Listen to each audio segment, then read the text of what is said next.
Hello, everyone. It is Monday night. It is time for Revolutionary Change. I'm Jen Perelman, and Peter will be joining us shortly. He is actually right now changing planes at the Charlotte airport and is going to have a couple of hours layover, and he'll be joining us in a minute. So it is just me, which I'm sure everyone knows is not my most favorite thing in the whole world. No, it is not just Jen today, just Jen.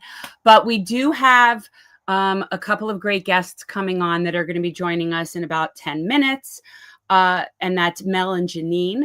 And guys, remind me if we've had Mel on before. I know we've had Jenin on before, but they have a podcast. We'll get into that in a minute. If you're new here, welcome. If you would please hit the like button. If you like what you hear, please subscribe. Hope everybody is doing well. And hoping that Elon Musk does not sabotage my Starlink tonight. So Peter has like a whole list of stuff that he wants us to cover. And he did not respond as to what he wants me to start with. So, and the connection might not be ideal. I will say that. I'm doing the best I can. Okay. So you know what? I'm going to show you guys something that came up. I'm going to start with something happy. That's what I'm going to do. I'm going to start with something happy. So this came up on my Instagram feed and it really pleased me. And so I'm just going to share this with you guys. This was in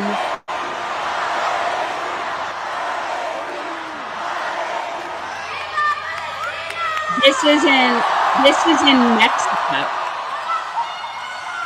Guys, look how cool. Oh, look who's here.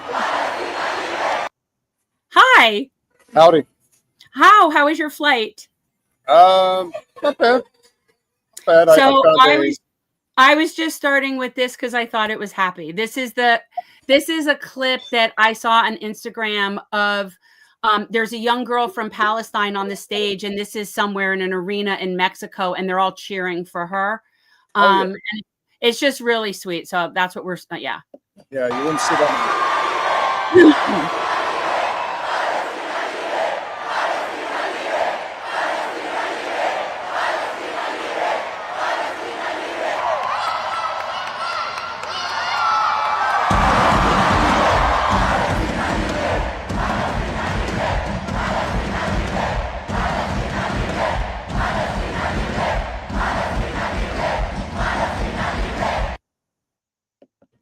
I just thought it was really nice.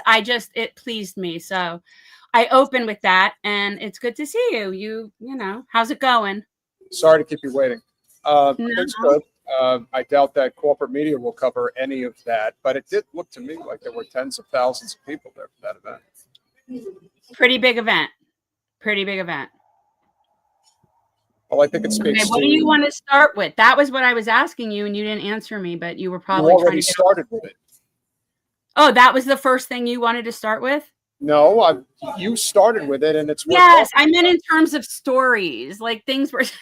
That was just like that was just a thing. Well, if our guests are coming on in 5 minutes, then I would think that we would talk about that. I don't know if you wanted to start a whole other story before we get to that. That's why I was saying.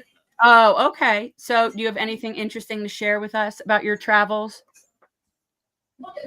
A gentleman on the plane sitting next to me was reading 1984, and of course, when I saw that, I told him he should check out our podcast, and he did. So, definitely got another subscriber. That's for sure. Do you see Travers wants to know if you're in Mar-a-Lago? No, I'm not in Mar-a-Lago. I'm in Charlotte. We have to defund Israel. That's the key. Those of you that are here, obviously, we are creeping up the leaderboard, to say the least. We're like 114 people shy of 55,000 subscribers. We're 107, as a matter of fact. Oh, wow. So we are definitely moving up the ladder, and our two wonderful guests that are coming on this evening. Jenin Younes, as you know, has been on our podcast multiple times before. She has started a podcast with Melissa Witte, goes by Mel on X. And they have haven't met her, right? But I'm sorry, we haven't met Mel. Okay. No, let's do it first. Yeah, okay. And the name of theirs is Previously Prohibited Podcast. That's their channel. And so, guys, before we bring them in again, only 5 minutes till they supposedly arrive. We'll see if they do on time. Hopefully they will, knock on wood. Make sure, if you are here and so inclined, as you know, we're growing. We are a small but mighty channel, but we need everybody's help as best we can get it. Go to patreon.com/revolutionary change. For as little as $5 a month, you can become a supporter of our small but mighty and growing channel as we close in on 55,000 subscribers, which, again, I know from your perspective, it's like, how is this even possible? But, crazy. you know, somebody, I guess, finally noticed that we provide some decent content. What can we say? It only took 5 years. 5 years. Well, I haven't gone through the entire list yet, but what I did do when I had some downtime the other day was I spent a couple hours going through probably about 700 clips that we had done since the incarnation of our channel. Oh I'm not done with it yet. I've only gotten up to 2022, so there's a lot of stuff that got thrown out there. But in terms of the drafts and what I'm holding on to right now, there's a number of ones that we could play, including one about how to do a survival kit from Bo of the Fifth Column. There was your interview with Sam Cedar, David Dole, John Kiriakou right after he was released from prison, an Israel-Palestine clip with Rania going back to 2021. Our position with Jimmy Dore on Force the Vote at the time that it happened. Interviewing Chris Smalls when he first unionized the Amazon warehouse. Margaret Kimberly talking about the Democrats installing Kamala Harris 3 years before it happened. The Assange-a-thon, I picked 3 clips out of there. One. You see what I put up? You see that? I was looking at the list right now. One second. What did you put up? Oh, Due Distance gave you guys a shout out about your commentary on my time. Oh, thank you. Well, Keaton and Russell, Thank you, Keaton and Russell. We're friends of the show and we're friends of theirs. So, as we've talked about, you have to collaborate with, people that are on the same mission. Jen and I have talked at length about, even Taylor Lorenz. I mean, listen, I personally, Taylor Lorenz is not my cup of tea. There are a lot of things that she's done that I don't really care for. But at the end of the day, she is using her platform and the reach that she has to push the Free Palestine message. Yeah. And she is also exposing those who supposedly are in the progressive category of independent media and exposing them for all their worth. But we'll get into that. We'll get into that. We're not going to get into it this second, but just so you know, we have a very unique connection to the primary David Pakman whistleblower. So you guys are going to enjoy this. Yeah. No one knows this. We've never talked about it. That was the first time I spoke to Pakman, was giving a reference, giving an employee an employer reference, because the person who was our original producer, really, who started this show with us, then, and of course you're supposed to wait. Oh, you're not supposed to talk about that. Okay, I'm sorry. I get distracted. Yes, you do, but that's okay. Jen's having a good time. So I'm so proud of myself. Today, I'm like, okay, the reason I'm not having hot water is because the propane tanks need to be filled. I unhooked the propane tank. We're the 2 propane tanks. I unhooked it, brought them in, got them filled, brought it back, flipped it on, and I had a hot shower today in my camper. I was very pleased with myself. I'm very happy that you had your hot shower. We all want to do it. The cold ones are not as pleasant. I only take cold showers, but I understand people that don't want to do that. Some of the other clips that I was able to grab that I'm still working on right now include a clip of you with Chelsea Manning on your 50th. Oh, that was awesome. Marianne talking about anti-Semitism way before October 7th. Wait. Are we going to do like a 5-year anniversary show? When's our show anniversary? What was it? It was like, you always knew. It's like sometime in October, I think. I can check on that just to be sure of the date. But yeah, we should do that. That's a good idea. We could work something out, like have guests and stuff. We should do a 5-year anniversary.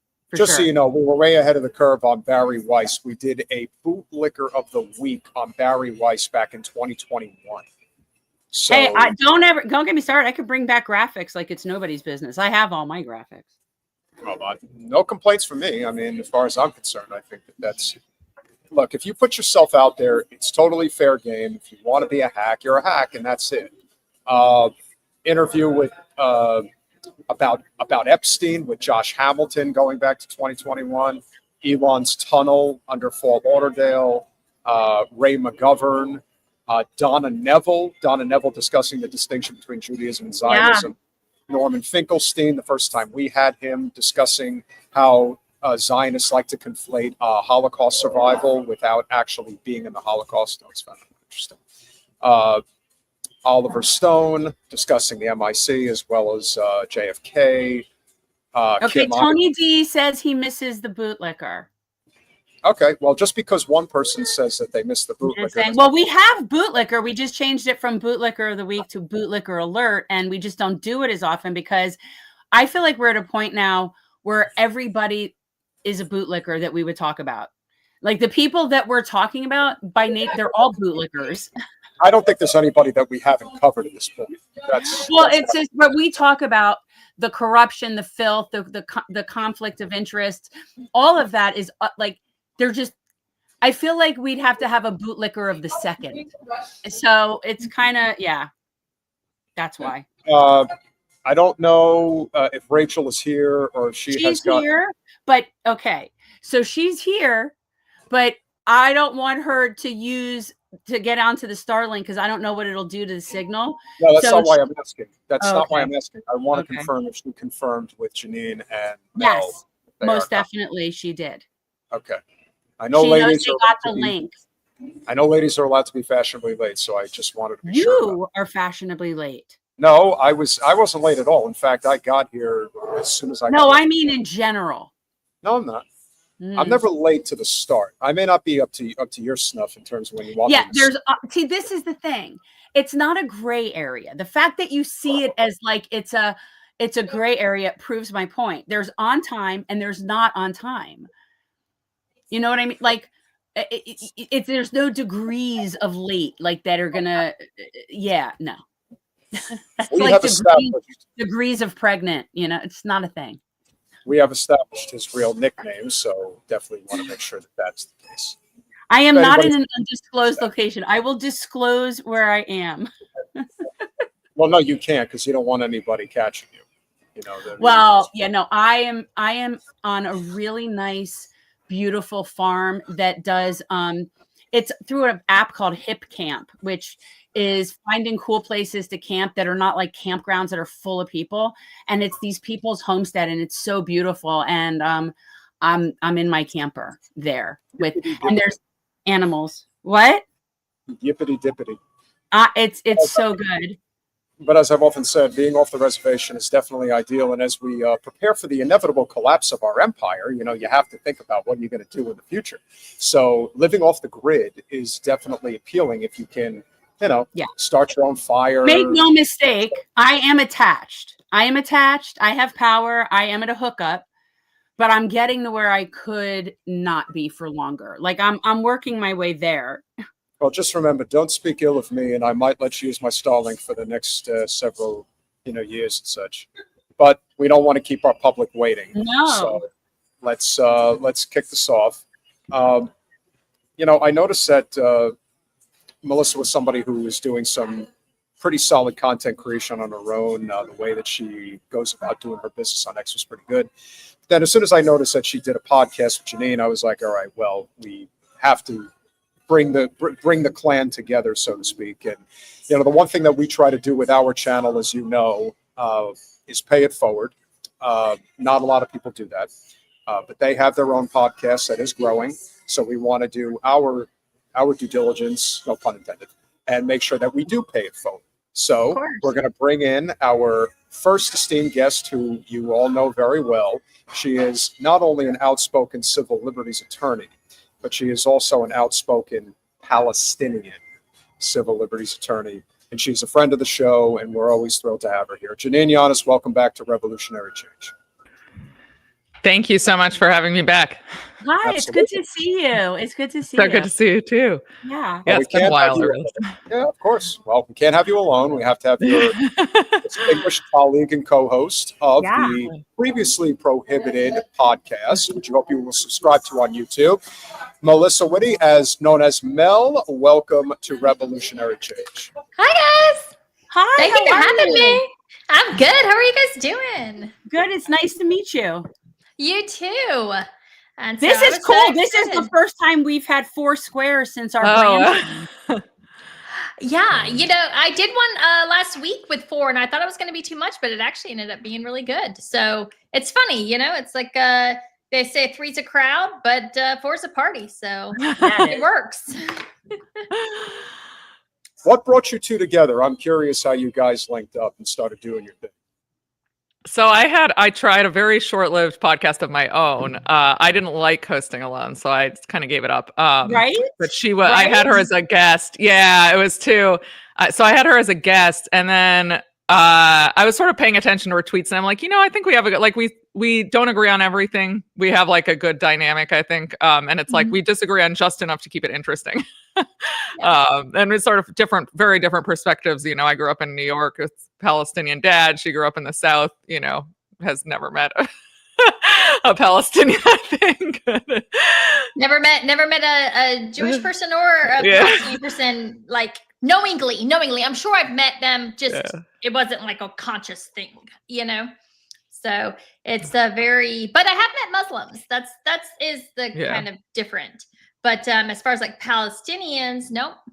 And and there's just not a lot of Jews in my town. So I kind of approached the whole issue from a very outsider American perspective. And that I think kind of drew us together. Yeah.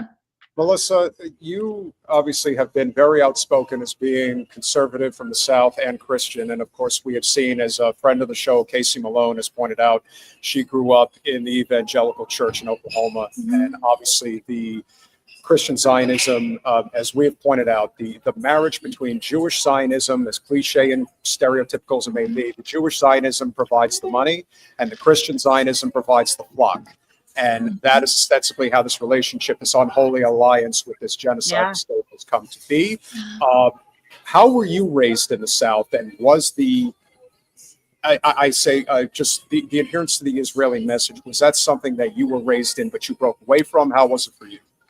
So interestingly enough, I was raised in the Methodist Church, and it was not there was not a heavy influence on dispensationalism per se, right? That's kind of a very niche thing within.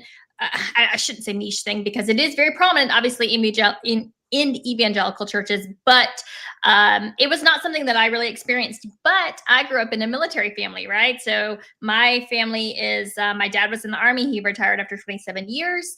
And we just kind of grew up. You just support Israel. That's what we do. Israel is our ally. Israel is our friend. They are they're the good kids in a tough neighborhood kind of thing, right?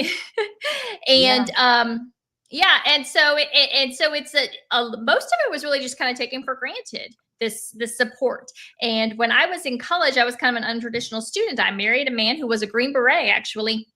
And I ended up going to college. He was an 18 Delta, which is a Green Beret medic. And then he transferred over to be a 65 Delta, which is a PA. And he had to go to PA school. And we went to San Antonio. And that was actually the first time I met a Jewish. Yeah. I went to UTSA. So that was the first time. My husband did residency at UTSA. We were there for 6 years. Yeah. I love San Antonio. I love it. Same. Yeah. And that was actually the first time that I did meet a Jewish person, and he was my professor, and he was an anti-Zionist Jew. So that was kind of interesting because this was the first person to introduce me to the concept of anti-Zionism, and he was Jewish. So I do kind of credit him in a way for freeing me from worrying about being an anti-Semite, right? In criticizing Israel, because it was like, well, the first person that ever told me about this was Jewish. So how can I, right. And that was really naive of me to think like that. But at the end of the day, that is how I kind of approached the subject.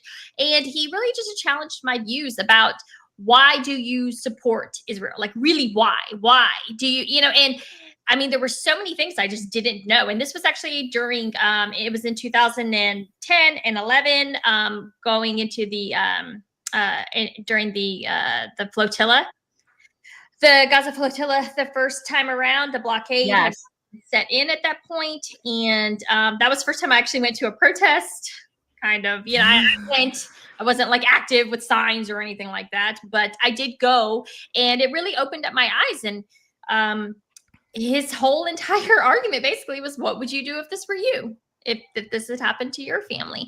And I have that very strong, don't tread on me, like classic kind of almost cartoonish, conservative idea, right? Like, you know, I got my guns and I got my liberty, and you're not gonna violate them, right? And so much of what we see in the resistance is the spirit of that, right? The spirit, the rejection of tyranny. Like, you will not, we have basic human rights that are given to us by God, and you're not going to violate them. And if you do, we will fight back. And so just over time, I really kind of definitely resonated. Those ideas, their fight resonated with me up to October 7th, though. I'll be honest, I didn't pay it that much attention. And then October 7th happens. And then October 12th was really the first time that, and I knew going in that it was going to be bad. And then I still say there was a post by the IDF where they bragged about dropping 6,000 bombs on Gaza in the first 5 days. And having been around the military, and I actually knew our bomb, how much we had bombed Afghanistan. And that was more bombs than we had dropped in Afghanistan in any given year other than 2019. So they dropped more bombs on Gaza in 5 days than we dropped on the entire country of Afghanistan in any other year other than 2019. And something in me just snapped. And I went from trying to walk this line and be, you know, play both sides, kind of, to just F this. This is wrong. I reject this with every fiber of my being, and I'm not going to shut up about it because, you know, this is just, it's just wrong, right? It's also destroying our at the same time. It's destroying our country. Us. It's ruining us. It is. Like, I say it all the time. I feel so like ruined. Like, I'm never gonna get this shit out of my head. I am never gonna be okay. Like this has ruined me in a way, and I'm so unbelievably angry. But let me ask you, like, Jenin, like, what is it that you guys really focus on your show? Like, what kind of stuff do you talk about? Obviously, you're not just talking about Gaza, you know, and I, you know, what are you like leaning towards? Like, you know, what could people lean in? We do talk about Gaza a lot. We try not to just talk about Gaza, but it always winds up there. So we'll be like, we're going to talk about whatever's going on with Michael Tracy, and then somehow it ends. Right. Okay. We're the same here. It's sort of the same, but like, I just want to give people an idea of, like, what's your mission? What are you about? Like, what, you know, you're trying to accomplish by sharing the information you're sharing, I guess. Yeah. Yeah, I think, I mean, Mel can chime in or correct me if she thinks I'm wrong, but I think we just really want to educate people. You know, we both have pretty good followings, so we have the opportunity to get guests who I think are interesting and sort of bring these ideas to light. We don't, you know, we have people we disagree with. We had a Naomi Wolf confrontation between her and Mel. That was probably our more interesting one. Also, Michael Tracy came on to argue about Epstein with Mel. I don't know the case that well. That was very heated. So, you know, we try to also engage people who don't necessarily see eye to eye on the subject issue, but just to sort of bring public attention to these ideas. I mean, I've met Michael Tracy. I've been around him a handful of times. He's quite the character. He fits the mold of that. He has the look and the disposition of a throwback type of journalist. You know, if I didn't know any better, you would think he'd be wearing one of those old school, like, grandpa hats with the pencil in his ear, because that's who he is. But I did want to bring up right off the bat, because I'm also on a time crunch. I have another flight to catch in about an hour and a half. He's at the Charlotte airport in between flights. So, I mean, I was like, that looks like such a lovely home. Thank you. I'm not there yet. I'm working on it. One of the reasons I wanted to bring you on tonight specifically is because we've been very adamant about how dangerous Bari Weiss is and the role that she's playing right now in trying to establish some type of a U.S.-based Zionist empire through corporate media. Of course, CBS is in the toilet right now, and they're in the billionaire Zionist class's mind. Let's put Bari Weiss in charge. That'll solve the problem. Yeah. But you refer to her as Goebbels, and where I thought that was actually very relatable is that right when Raifat al-Arir was assassinated, because that's essentially what happened. One of the things that mentioned in his book, which I did read and we talked about on the show, is how he said, if there is anybody to point the finger at, if I die, it's Bari Weiss. So make sure you point it at her if I do. And so you decided to make a post regarding this. I can only imagine, if you want to talk about the type of threats you got from the Zionist class as a result of it. Yeah, I'm sorry, my earbuds just like went out. So can you hear me okay? Yes. Okay. Yeah, so it was quite crazy. I actually just dashed off the tweet, and I've called her Goebbels like 80 times and nothing ever happened, and mostly on comments on her post. And so I was just shocked. I was like feeding my son breakfast, and I was just like, I was half awake. Let me just tweet this thing. And then I looked at Twitter, and it had just gotten picked up by a lot of crazy Zionists and gone off. I made the mistake of deleting the tweet, not because I thought I was wrong, but there's a reason I can't really talk about now. It put somebody in a bad position that I felt bad about. And the person was like, it would really help if you deleted it. And I was like, oh, damn, I really don't want to delete it because it looks like a concession. So I deleted it and replaced it with like a more articulated argument as to the parallels between her and Goebbels. I'm like reluctant to say, I wouldn't say in any legal sense she could be guilty of murder, at least not with the evidence we have now. I mean, there might be more, not what I, know, but I mean, he made a pretty compelling argument. He showed the threats that he was getting after she quote tweeted him. He made a joke about the babies baked in the ovens, which some people might consider tasteless. Certainly is not, a tweet I would have done, but whatever. It was a joke. And he was mocking it because it was so clearly fabricated. And so she had quote tweeted him and said, something, and she has very strong influence over the IDF. I mean, people were accusing me of saying she controlled the IDF. No, I don't think she controls the IDF, but they pay attention to what she says. And he was getting crazy death threats right after that. And he said he believed that she would be responsible for his death, which again, isn't like hard and fast evidence that that's why he died, but I think it's enough to raise some questions. But you don't even need to go there, to consider her, to see how heinous she is. I mean, she's printed piece after piece justifying the genocide. She prints nothing on the other side. She'll occasionally take some person who's sort of a, I would say like a traitorous Palestinian who like clearly works for Israel. But she was touting this piece written by her writer Olivia Reingold, basically saying there's no starvation in Gaza because the kids who are dying, also have shrapnel in their heads and rickets and stuff like that, which is caused by malnutrition. It's caused by malnutrition. So it's just disgusting, like atrocity propaganda. So, but yeah, it was crazy. People were calling my new job, trying to get me fired. Last week, my boss was like, okay, we're like a pro-Palestine organization, like they can try, but whatever. But it was just crazy. And I suspect she activated her networks. She saw the tweet. And I want to jump in there real quick about Rafik, because I went back and looked, right? I specifically, remember by that time I was like all in, and I remember all of that happening. And I was very interested specifically in what was going around. So what happened was Rafik QT'd someone who had specifically mentioned they put a baby in an oven, right?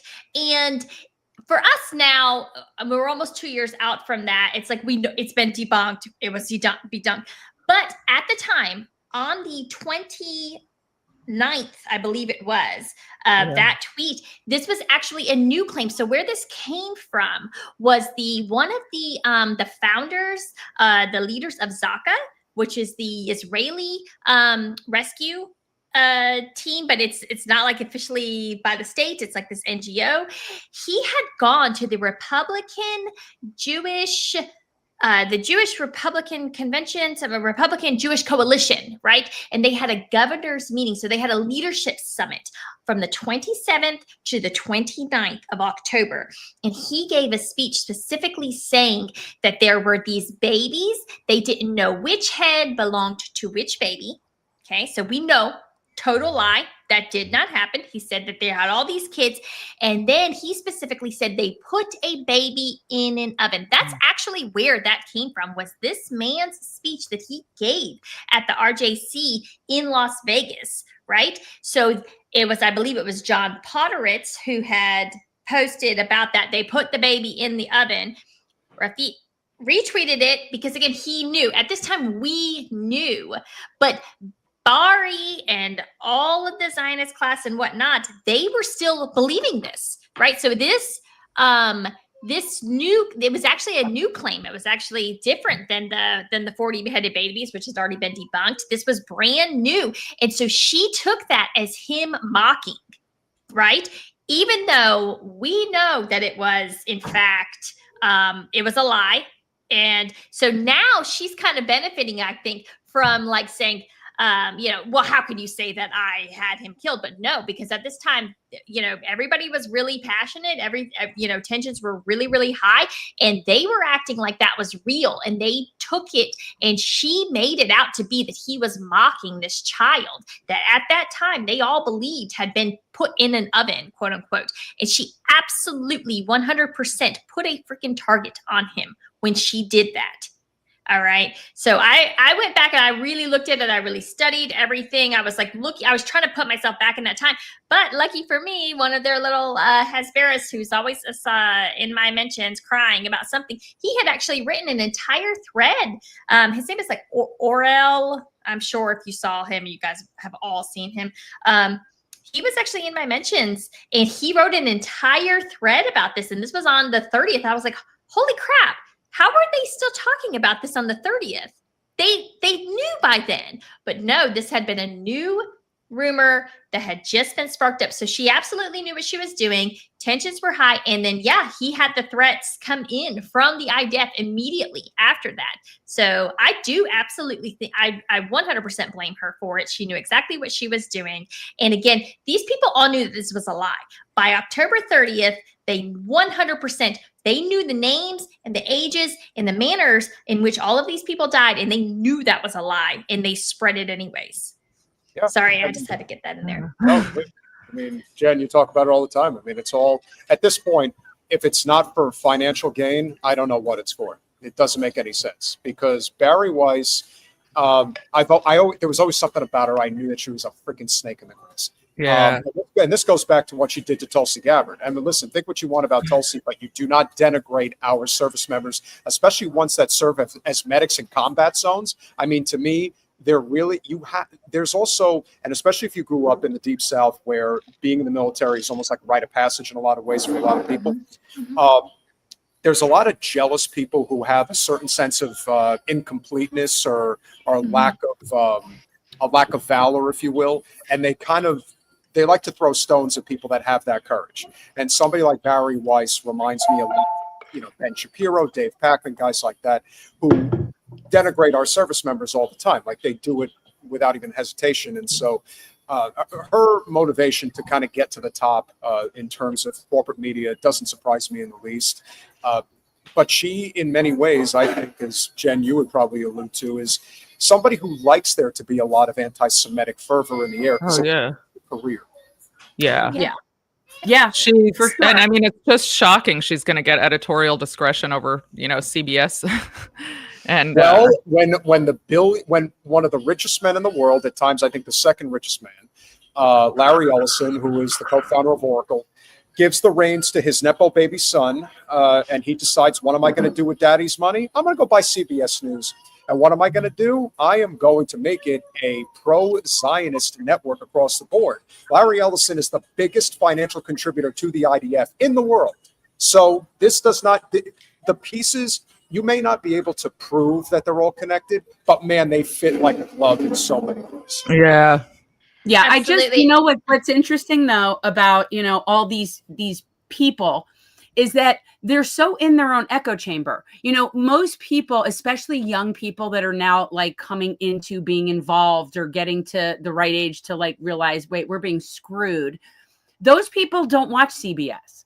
Those people don't watch mainstream media. So it's sort of like the Democrats, the libs, they're all in their own little echo chamber, and most of their people are going to be dying off. So that's sort of the positive, is that most people that we would consider part of what we're trying to do, there's going to be more of us, and those people are dying off that watch that crap. I agree with you guys, except for I did look at the numbers today. I was just very curious about the actual network numbers. CBS Nightly News, they are at the very low end. They're pretty much all of them, ABC, NBC, CBS, they're all neck and neck.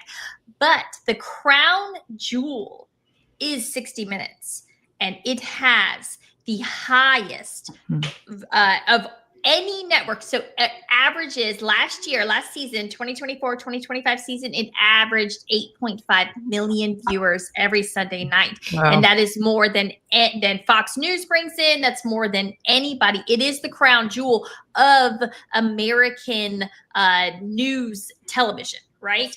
And that's what they want. And that's what he went for. Yeah. There's also a lot of nostalgia surrounding 60 Minutes. Yep. JFK's assassination, just how long it's been on the air, and the fact that it's pretty much watched across the political spectrum. Yes, it's liberal leaning, sure, but most people do still think that 60 Minutes is news. What's the average age of a 60 Minutes viewer? Probably 65. Like, that's what I'm curious. Okay, but that's what I'm saying. Like, the next generation, they don't watch that. So it might be so big right now, and then it will all of a sudden just sort of not be, because the people are going to die. So I don't know. I mean, it might be very big for those shows and for network and for all that.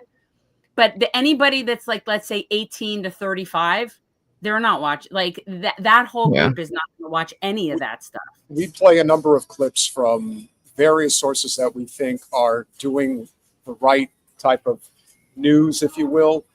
Breezy Politics is definitely one of those groups, and they've just put together a really good clip pertaining to the whole Israel control, but also how things are changing. So I want to throw this out there, and you guys will see exactly how, again, it's a systemic control over our system that's been going on for multiple generations, and we're just starting to figure out how to get out of it. But it's going to take a lot of work. We are heading in the right direction, but it is going to take. I agree. Yeah. Telling people Israel is our greatest ally. Just stop this game, okay? Please. Please, it's embarrassing. Why do Americans have such a big issue right now with the Israeli lobby? Well, isn't it obvious? Because the Israeli lobby has more influence over our political issues and policies and politicians than the American people do.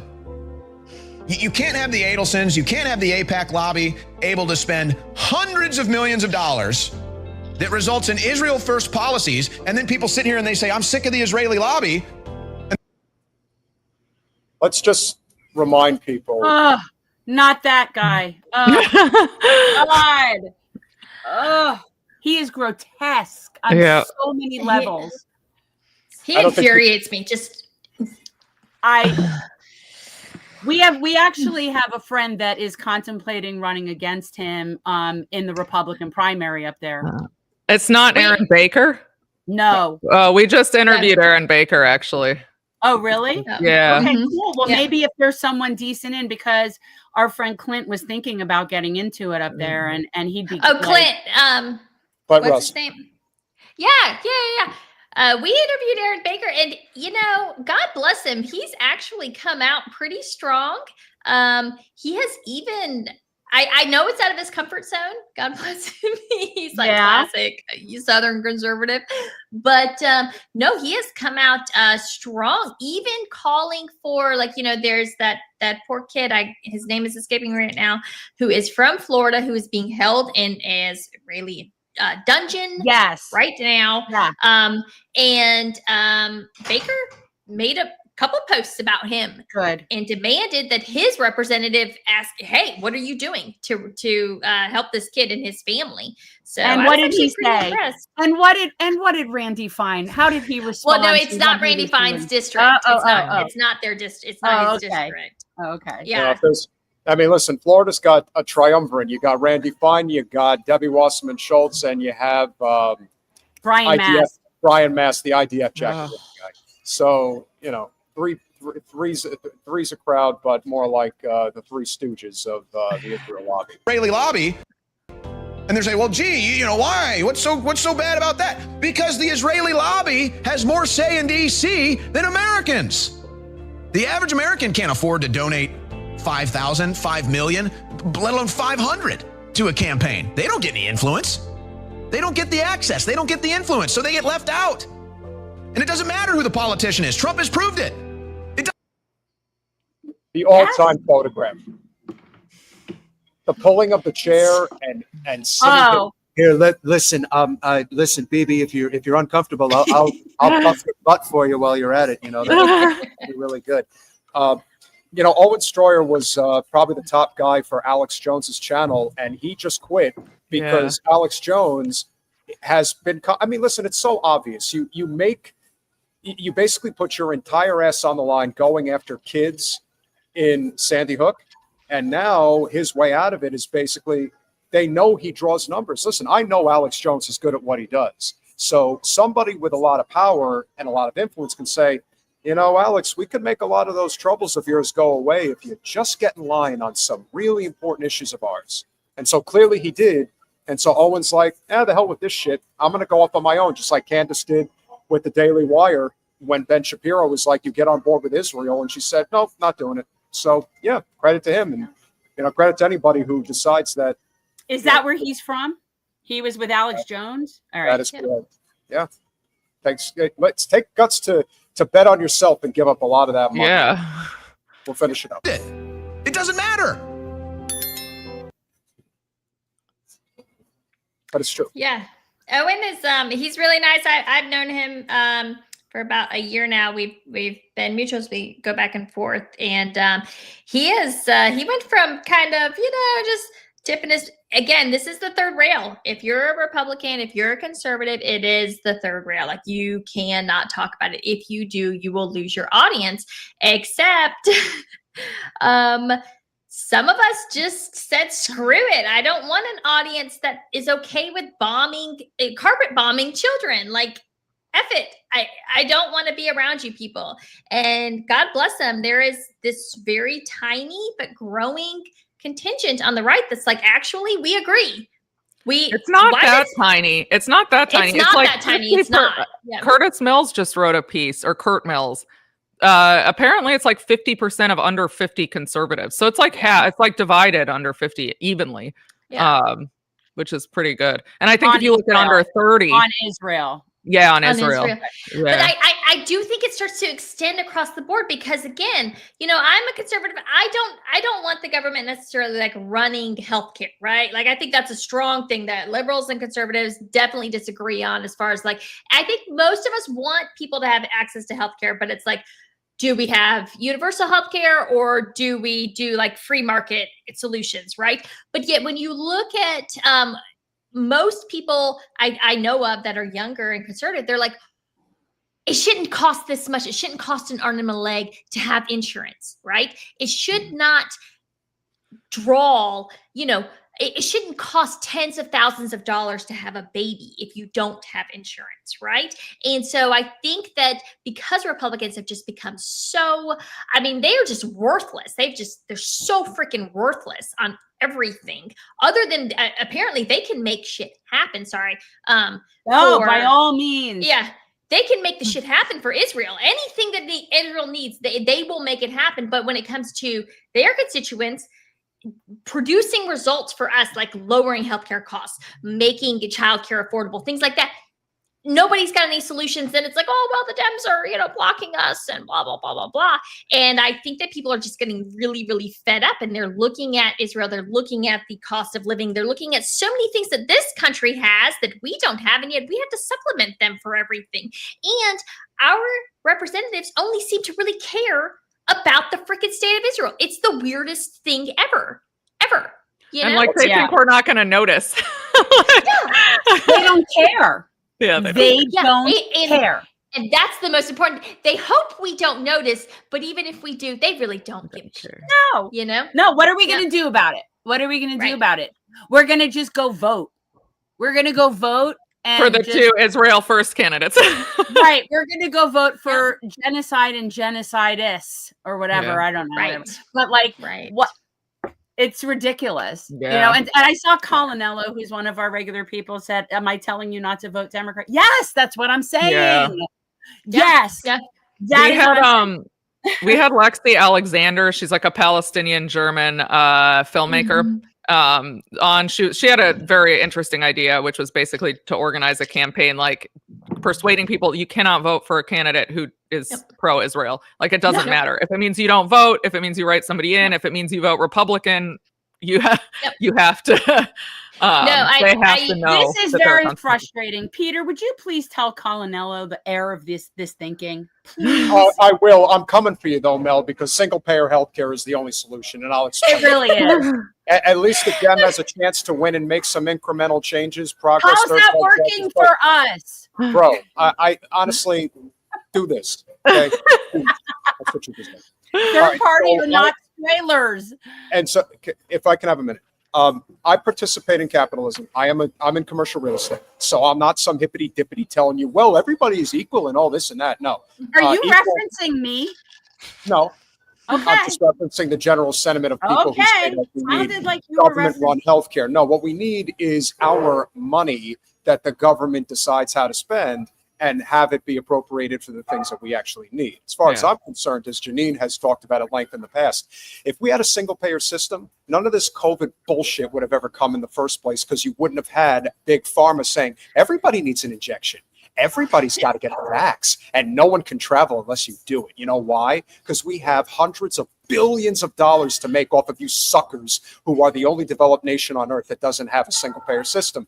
And then the other component is private insurance has no reason to exist. Aetna, Cigna, Blue Cross, United. Let me tell you something. If we don't get single-payer healthcare, there's going to be a lot more Luigis popping up all over the place. I call it Mangione monetary theory. Yeah. Now, don't get me wrong, and especially your connection with the military, and obviously married to, an Army Green Beret. I'm not talking about the VA. We do not need a government-run health system. That's not what we're going. Well, here's the thing. My experience with the military, I'm divorced, but so my past experience has always been good. I actually didn't have a bad experience. I know a lot of people do. I personally haven't. I had it when I grew up. I had it, up into my 30s. So it's not that it's bad per se, right? But there's lots of wait times. And the problem with military healthcare that a lot of people think, well, the military has, it's because we get to rely on the civilian as well. Like if the VA can't cover you, if the military system can't cover you, then you just get referred out. And so you still don't, there's no waits, no nothing like that. It still just goes. So everything is really hunky dory for us per se. I agree with you on the Luigi Maniones. I actually posed that to JD Vance this week when he's talking about going after the cartels. I said, well, when are you going to start drone striking the bank executives? What about the Sacklers? Why aren't the Sacklers in prison? You know what I mean? Like, why are we not drone striking them? Because I actually would support that personally. Well, unfortunately, Mel, JD's going through a little bit of a humiliation ritual with the Israel lobby right now. So he's got to do his business first. And speaking of which, and we're going to get to that super chat in a second. I want everyone to understand that what's happening with the flotillas, it's not going to end well. I think there's going to ultimately end up being a standoff on Gaza soil. That's what I think is going to happen. Yes, it's going to get bad. It's going to, and it needs to. Yeah. So when the Christian Zio who was the ambassador to Israel, decides that he's going to make a statement. And anybody who's from the Deep South would certainly understand that there's lots of Mike Huckabees out there, but there's only one that has gotten to this level of power, scary enough. Ted Cruz tried, but everyone kind of sees through him at this point, thank God. Everyone hates Ted Cruz. Yeah, I think everyone hates Ted Cruz. Everyone hates Ted Cruz. But everybody should hate this man as well. They'd have thought about the implications. Hamas walked away from the negotiations to let the hostages go. That's not true. That's not true. It's not true. Who broke It's the not true. ceasefire? Really given the Israelis a new sense of saying, well, if we're going to be forced into something that goes against Oslo, and I don't know why people don't understand that. First of all, to me, it's so freaking treasonous with that flag. Like The flag and the pin? Like, is he kidding? He represents Americans. Not really. Every time I see He that doesn't. pin, So that's I the thing. wanna He doesn't rip see it. that. Well, that's what I mean. He's supposed to Yeah. represent Americans. The office of ambassador to Israel is representing Americans, not Israelis. He doesn't. unbelievable. American interests, which again, if he were truly representing American interests, he would have actually said, we're going to pack it up and go home here because we have no interests. Nothing Israel does serves the interests of the American people. And so we should sever ties. Personally, I mean, that's what I would do if I were given that post, you know? But I saw the terrorist attack this morning. I think it was this morning, right? And I was just like, oh God, like, of course, they're all going to come out and be like, you know, the worst thing that ever happened. I'm like, they killed 5 Palestinians the last hour, but nobody, like, I mean, the bald, just blatant, like, disregard of some lives over others. It's just, it's so disgusting. But I do think the majority of people are starting to see through it. You know, this like selective outrage. I mean, we've lived through 2 years of, you know, this happening to Palestinians every hour. Well, And these people, that's why the America First movement is going to evolve. Like it's going to evolve. Yeah. You know, I posted about this morning. The city of Chicago had 18 people shot, 5 people killed. And you will not see a member of this administration talking about that today. But they will talk about this mass shooting. And I don't even call it a terrorist attack. I call it a mass shooting. We have those in America. They're very sad. We should do the things that we need to do to try to prevent those from happening. But the Hasbara has to put out there that they're terrorists. Yeah. Right. Yeah. But of course, it's never the terrorists, raiding the West Bank every single freaking weekend, lighting homes on fire, lighting cars on fire. It's never a terrorist attack. Then it's just a matter of domestics, criminal, regular run-of-the-mill criminal activity from rogue agents or criminals in general. But then, of course, when it's Palestinians that reverse it, then it's terrorism, right? Yeah. One side has criminals, the other side has terrorists. And that's all basically, I mean, and that's how they write the script and that's how they sell it to the American people. Anytime Israel is attacked, it's attacked by terrorists. Anytime Israelis attack, they're just criminals who aren't actually, they're acting on their own accord and they don't, we shouldn't judge Israel by them. Jen, what's your famous saying about terrorism? Well, one man's terrorist is another man's freedom fighter. Of course. Unilaterally declaring a Palestinian state is a violation of the Oslo Accords that everybody No, thought the violation was declaring state. Israel a state in 48. That was the violation. Like, that's so, like, this is infuriating to me. Now so Israel's talking about just so declaring everybody knows sovereignty over more. Just so everybody knows, the General Assembly opened today of the UN General Assembly. The high-level debates start on the 23rd of September. They'll go from the 23rd to the 29th. Israel is scared shitless that Great Britain, France, and Canada are going to recognize a Palestinian state. It is literally their worst nightmare, and they are going to be pulling out all of the stops for the next 2 full weeks. Yeah. This is just the start. It is going to we're going to want to punch we're going to want to throw our phones. Probably. Oh yeah, I basically did that this morning when I saw all the tweets about how terrible the terrorists are and how we support Israel. I think we need to look out for the false flags that are going to be coming like all over between now and then, because that's what they're going to have to do. That's the kind of crap that they pull. Parts of Judea and Samaria. So whatever the thought was, no matter how noble it may have seemed, it has had disastrous consequences that have proven to do exactly opposite of what many of the European countries have thought would be a great idea. Ugh. It's infuriating to Yeah. me. It's so infuriating to me. He had his own daughter go through that humiliation ritual. Well, he made her the governor of Arkansas too. So, you know, oh, that nepotism, it really runs wild in politics, doesn't it? It Yeah. does. And it's very frustrating when you start to look at, for me, you know, I really like to look at what is the governor doing. And of course, what we know with Arkansas in particular is that they actually doubled down on Israeli bonds against the advisement of their own financial advisors for their state pension funds, right? So this is something that New York State and I believe it was New Jersey, they pulled out. Why? Because the returns suck. The returns on investment suck for Israeli bonds. And so what we actually saw, right, because, and this is very interesting if you're a conservative and everything, it was like, oh, we're not going to do any more of these DEI investments, right? We're not, everything's got to be able to produce a return, the highest amount for our investors. You know, of course, these are state pension funds, right? We need the highest amounts possible. Right. And except we've got a little caveat when it comes to the state of Israel, which I believe their return is something like 1.8% or some crap like that. So New York and New Jersey pulled out. They said, yeah, you guys just start giving us back what we need and we're not going to renew these investments. Arkansas in particular, under the leadership of what is her name? Sarah Huckabee. Sarah Huckabee. Yes. This past June, they doubled down and they upped their buy of Israeli bonds. So, and this was, they overrode their financial advisement board. Okay. That's how nuts this is. Yeah. But and you know, it's interesting, but did you see that the Methodist Church was the first church to divest? I thought that was pretty nice to see that. And you know, I'm not surprised it was the Methodists, you know. I always Catholics, one of the more Catholics get up there next.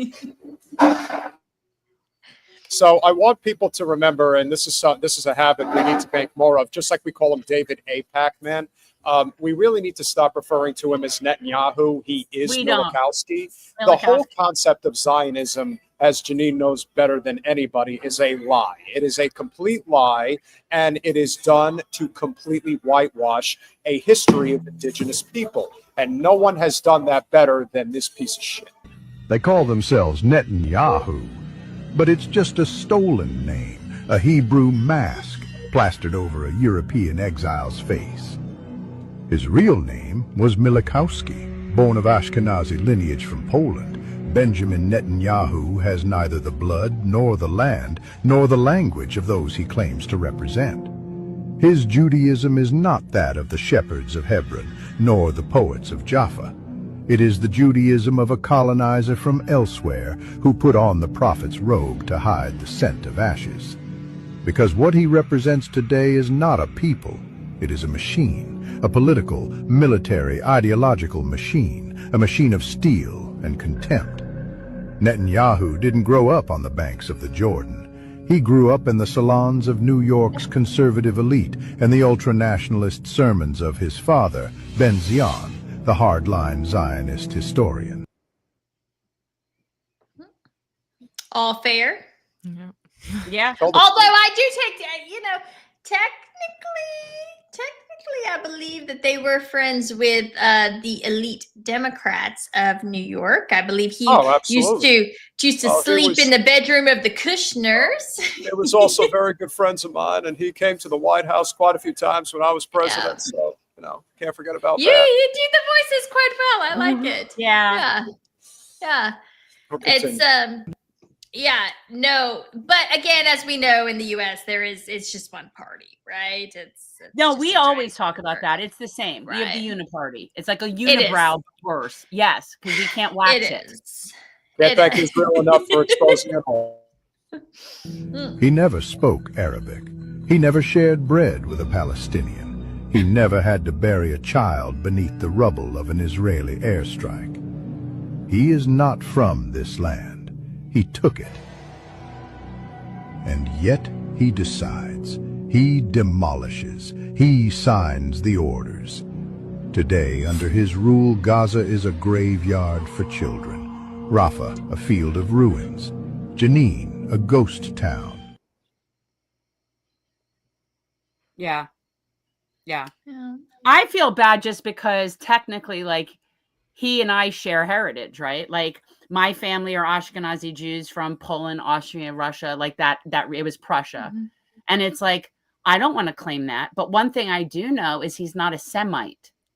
See, I find it so entertaining that the non-Semitic people are so concerned with anti-Semitism, and yet they're the only people that don't like the Semites. If they like the Semites, then they'd be leaving them alone. Like, that's what's so absurd to me. Yeah, I just fully reject the idea of blood guilt, obviously collective punishment, but even collective guilt, So for me, I get it. I understand. I can imagine, right? I mean, I think we all kind of have. You look back. I am my been in this country since like 1695, right? But technically German descent and whatnot, and you have this kind of kinship and whatnot, even though technically my people were gone long before then. So I understand it to a certain extent, but I don't think that. I think you are you, and you do what you can to reject that, right? Oh yeah. No, I have a certain amount of guilt for the truth is I participated as a tool of ethnic cleansing. You know, I was raised Zionist. I spent time in Israel. I had my bat mitzvah in Israel. I planted trees on what I now know is probably God knows what Palestinian village. You know what I mean? Like just and had no clue, right? Like just no clue, and just went about life like that, you know? And that's not your fault though. I think anyone gets a free pass when they're under 25. Okay, well, it feels shitty because I hold myself to being brighter than that, you know, like to have been able to catch on to that, especially since I'm so not a dogmatic person. I mean, I've always been an atheist. I don't believe in that. So it's like, for me to get like indoctrinated is like, it's embarrassing. Oh, honey, trust me. When I was a young Army wife, married to this Green Beret, I cringe thinking about the things I used to say. The turn it into a parking lot. It's so gross. It's so like makes my skin crawl thinking about that. Even though I didn't quite understand what I was saying, not making excuses for it, but obviously I didn't have social media back then, so it would just be in casual conversation. It's not like I advocated for this for like thousands of people, but it was like, oh, well, they hate us, so we should hate them, and that's okay. Right. And I never actually thought about, well, why do they hate us? And actually, if anybody had ever dropped a bomb on my country, I would hate them too. And if they had dropped 10,000 bombs in a year, I would definitely 100% hate them with everything that I ever had. So. I mean, there's a very sophisticated operation designed to like brainwash people, and there, if you're 20 and you've been raised with that at you're 25, and I think it's very, very strong. Like these are mostly like older people who know how to do this, know what they're doing, are very calculating with a lot of money and a lot of power. Yeah. So I would say that that's a perfect transition because there are a lot of calculating people in our midst, and we said at the top that the thing that we try to do here is pay it forward. When Jen first got into this racket, when we had an idea that her running for Congress against Debbie Wasserman Schultz was something worth going after, there were certain people that you had to, kind of hope that would pay it forward. We didn't have a big platform. We were trying to grow it. And there were people that really, stood out and did their part. We're obviously here to help you pay it forward. And one of the people that we personally paid it forward to is somebody who I know you guys have heard about because he's been in the news for the past few days. So John Holder was actually somebody who worked with us. Well, he's going by John Ross. Yes. Well, his name is John Holder, but he goes by John Ross. Correct. And so John actually worked with Jen on the campaign for Congress. He and his boyfriend at the time were very big helps for the campaign. And so post the campaign, paying it forward again, he was looking for more opportunities in the field. He wanted to get paid because the three of us were just doing this, and he set us up. He was our producer, and I couldn't have wished him better. Like I would have loved to have paid him, but we were just like a hobby thing. Like we didn't have anything, So he went to go work for David Pakman, and I was his job reference for him to get that job. And so it's just very interesting how now he's come full circle, and he realized after working with Pakman that was not what he thought it would be. Well, he did send me a couple of messages about a year ago saying, I'm not really sure about this Pakman guy anymore. I felt like telling him, well, listen, I could have told you that about 5. We did tell him. I said to him, I'm like, and you said to him, like, but if that's what you want to do. So, but I was fine to give him a reference, if he wants to do that. I mean, but we also know that there are a lot of people. Listen, we see it with the Benny Johnsons, Tim Pools, Dave Rubins of the world. We see it with Dave Pakman, Brian Tyler Cohen. We've seen it with plenty of these guys. They have their hands out and they're ready to take the money. What is it that you want me to say? I'll say it. How much you going to pay me? Yeah, I'll do it for less. There are people who are there's cheap whores out there that are willing to go along with it. So John had a lot to say. We offered to let him say it on our channel first. He decided to do it with his current employer, who we think very highly of, Nathan J. Robinson at Current Affairs. And of course, he did it as well with Taylor Lorenz. Absolutely is deliberate. I actually have an email from him after he visited the White House last year on the day of Joe Biden's State of the Union address. He was invited to a private off-the-record meeting with Kamala Harris and several other content creators, including Brian Tyler Cohen, the Mycelis brothers from Midas Touch. And he told me that they all sort of talked amongst themselves at the White House, not in like an official capacity during the meeting, but, just casually as colleagues amongst themselves. And they talked about what their editorial stance is on Gaza. And he told me in an email that they talked amongst themselves and came to the conclusion that the topic is too divisive, it might drag down their channels, that it's a poison pill, and that it's better if they just don't talk about it at all. Now, that's because he's a pussy. If you told me like 4 years ago that I would be on the same side as Taylor Lorenz about something, I thought she was the worst. We've Please, said I'm it on on the same page with Marjorie Taylor Greene. I know. The apocalypse is coming. Right? Funny story. She liked a bunch of my posts today. Good. Marjorie or Taylor? Taylor Lorenz. Really? Yeah. Listen, I've said this before and I'll say it again. I'm on to Taylor. I kind of get the feeling that the reason she's doing, listen, well, we've invited her on. Maybe she'll come on and maybe she'll tell me I'm wrong. But I do think that part of the reason she has done this is very similar to that of a jilted lover, very similar to Chris Cuomo. Chris Cuomo got kicked out of the club. And then the next thing you know, he shows up at the DNC convention in Chicago. And he's like, hey, by the way, all those luxury boxes up in the United Center? Yeah, those are for people that paying $250,000 to $500,000 just for the weekend to stay up there and be a big shot in politics. Well, right. I can see a situation where Taylor wanted in on this grift. They didn't necessarily see her as somebody who could pull her weight in terms of generating eyeballs on her channel. And she's like, all right, you know what I'm going to do? I'm going to expose all you sons of bitches. And sometimes Alanella, we know she did good, but we can still speculate because when it's self-serving, we like to know who we're dealing with. Yeah. That's all. We like to know who we're dealing with. If it's genuine and she's truly on board with the Palestinian cause, I will fight with her on the front lines forever. Like, that's how I see it. Yeah, exactly. I'll stay 6 feet away. She can wear a mask on. Exactly. I don't care. Like, there's one issue now. I'm like a single issue voter. I never thought I'd be a single issue voter, but here I am. I agree. I never in my life thought. I always actually rejected single issue voterism. Well, it's because it's not a single issue. If we can't get behind the idea that the government cannot support this, then all our lives are. This is beyond anything. This.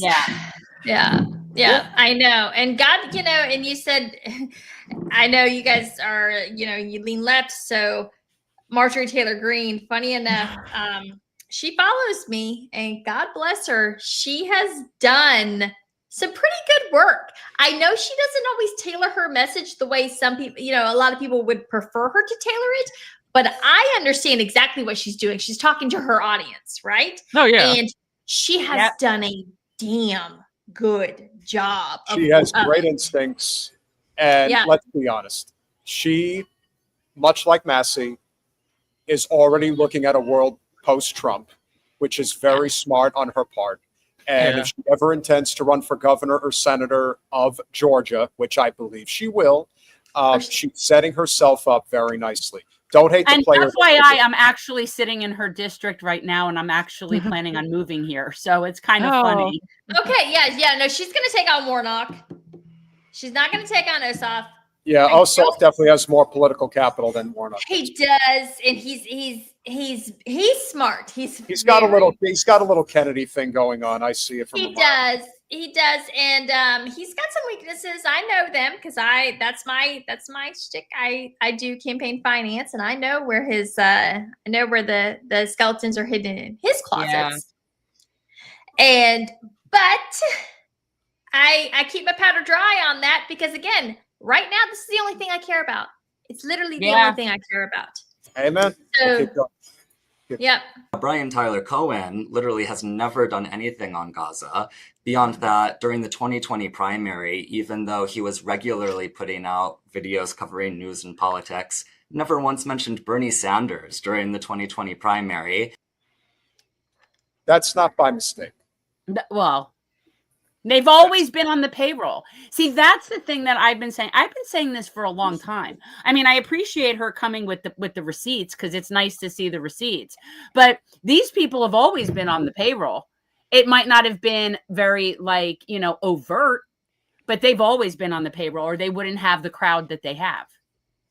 Yeah, and it also pays that. One thing you guys know for sure is that if you're in the club, if somebody like David Pakman can, with a personality of a wet paper bag, if he can build a channel with 3 million subscribers, it's not that hard if you have the entire Google algorithm backing you up.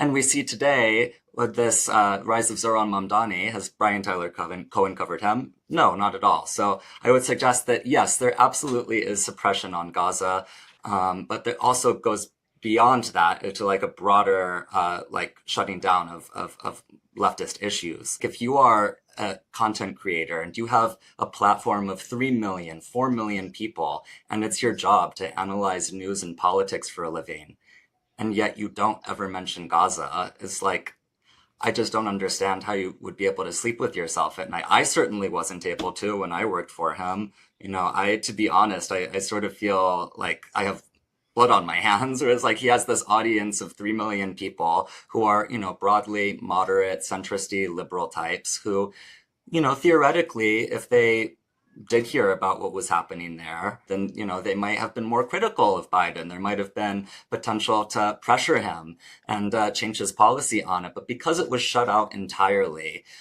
it became much less present in the public discourse around a certain type of person who isn't getting their news from actual journalists, but paid shills for the Democratic Party. Yeah. That's right. He's right. And you know what? The one sympathy that I do have, which Jen has mentioned many times before, is that there's a lot of people that want to speak up, but they can't because their livelihoods are dependent on not saying it. And I do have sympathy for that. It's like if you can't afford to speak up and your kids will suffer and you can't look, when you have a family, you have a family, and I get it. So, but I think that's why it's so incumbent on people that have that privilege to speak up as much as they can, because not everybody can. And I don't judge people who can. I would never expect somebody to risk their kids' livelihood and their that's not what that wouldn't serve us. So for me, I draw a line. I understand if you can't speak up, but if you sell out, it's different. Yeah. Absolutely. I'm not talking about, here's the thing. The people we're talking about, especially people like David Pakman, they have fuck you money. Yeah. He doesn't need to be selling out now. He's good. Yeah. Right. He's good. Right. So that's where it gets disgusting. And we all know what's what. When you have someone like Miss Rachel, who wasn't really involved in this, wasn't really, whatever. And she's got fuck you money. And she's using it in the way that's the right way to do it. So it's when people are in that position that have that privilege, the privilege, and they don't speak up. That's what pisses me off. Because there's people that can't. That's just the way it is. Right. Or Yeah. even I'm talking about even people who, well, then they'll just simply toe the line. I do take issue with that. It's one thing to just stay silent. It's another thing to actually toe the line or even, go along with a lot of the crap. And we saw this earlier today, especially again, this makes no sense. Somebody even just said Taibbi. I was thinking of Taibbi too. I'm so disappointed. Like, I've never been more so- disappointed. we've had him on, Taibbi. right? He's- It's I've so never been- disappointing. I actually thought the fact that he keeps saying this isn't even a real free speech issue, when the amount of censorship on this issue, there's nothing else like it. I mean, it's actually, I have frequently said it. It's one of the reasons I became a free speech lawyer. I grew up like, my dad was like, do not talk about this issue. Like, I'm going to tell you stories about my life under the occupation, but don't tell people because the Zionists will destroy your life and you'll never have a career. Like, I grew up with the understanding you could not talk about this or you wouldn't have a future.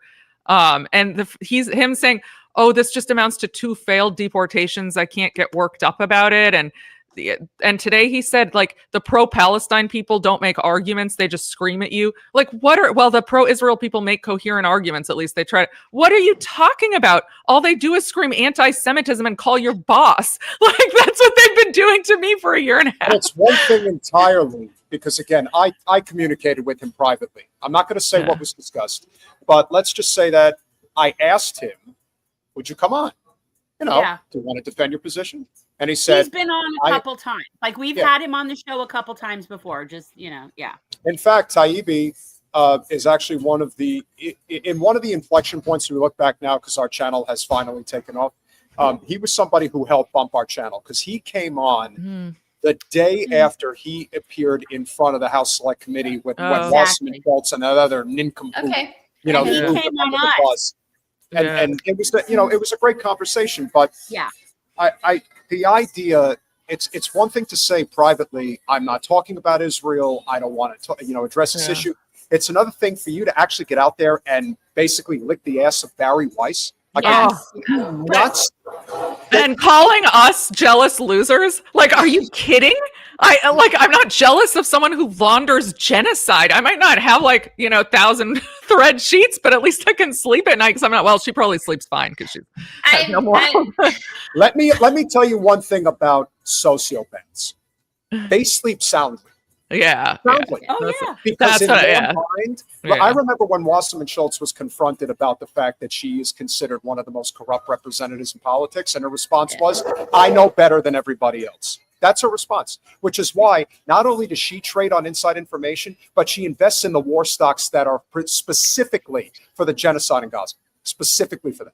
So it takes a certain level of psychopathy to do this. And if you're at that level, when you say, how do you sleep at night? Well, they sleep pretty well, actually. Yeah, I know. I always, unfortunately, I don't think that these people are susceptible to necessarily to shame or even ruin the way that we think we do. I just have to think, well, then at the end of the day, there's something missing there, and they're not going to live the fullest life, like the life that we will live, because we feel the ups and the downs, and with shame and emotion comes a fulfillment when you know you're doing the right thing, right? And sociopaths they don't have that feeling, and I don't know how much of a how much of a consolation prize that is, but for me, Matt Taibbi, who I don't think is a sociopath at all. I don't actually know what's going on there. He's probably he might be compromised. There might be something compromised. His book, The Divide, is one of my favorite books, and I always try to tell people, it was so brilliant, the concept, going to the courthouse where they did the HSBC.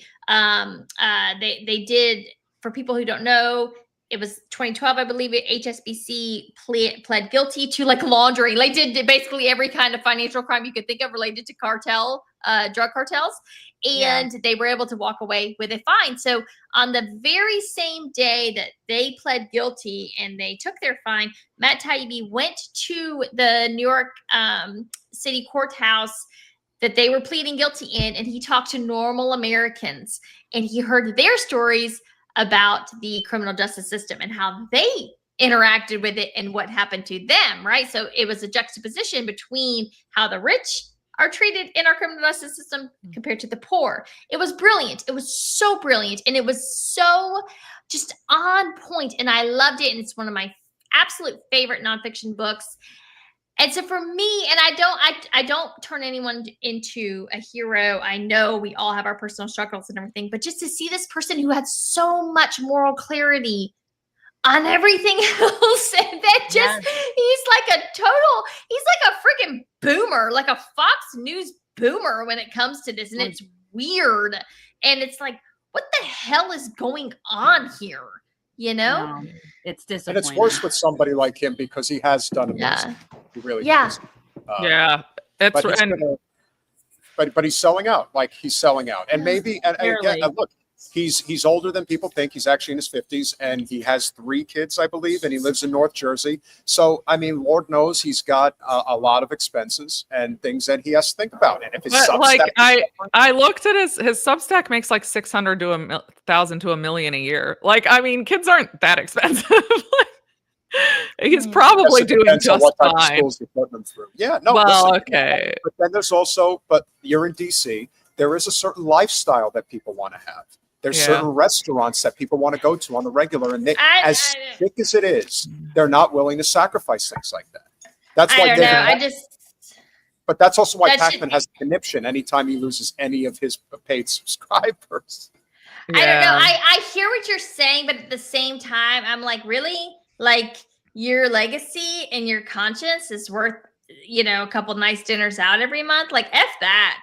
I mean, I don't know. I live pretty meagerly. Like, I don't make a lot of money. I could have, if I wanted to, I could be a freaking Republican shill all day long, and I could make a shit ton of money. But what kind of life is that? That's so weird, Are you Insurrection Barbie? You're Insurrection Barbie. I will slap you if you ever do that. I'm breaking your chest. If there is somebody who actually is doing a good job, it's the person that Taibbi used to do a podcast with. And if anybody has been good to us, it's Katie Halper. And for somebody who has really used her platform for good. Katie, we love you. She's responsible for us having both Anthony Aguilar and Dr. Faraz Sitwa on our show recently. So this is a tribute to Katie, who really has been doing amazing work lately. Unlike Matt Taibbi, her former. So disturbing about what Israel is doing and the IDF is doing is that they are doing it with glee. And unlike the Nazis, they're not hiding it. And we know this because they document this. They document not just the war crimes, but they document their glee. You even have Israeli soldiers themselves comparing themselves to Nazis. One of them said, "I felt like a Nazi. It looked exactly like we were the Nazis and they were the Jews." They, of course, being Palestinians.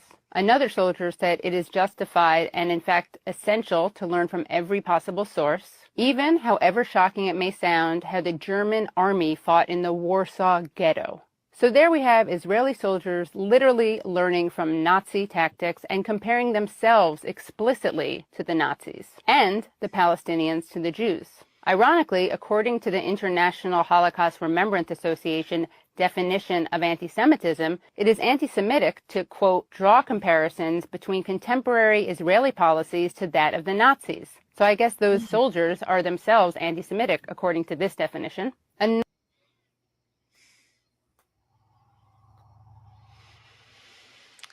mean, when you think about it, it's like looking in a mirror in many respects.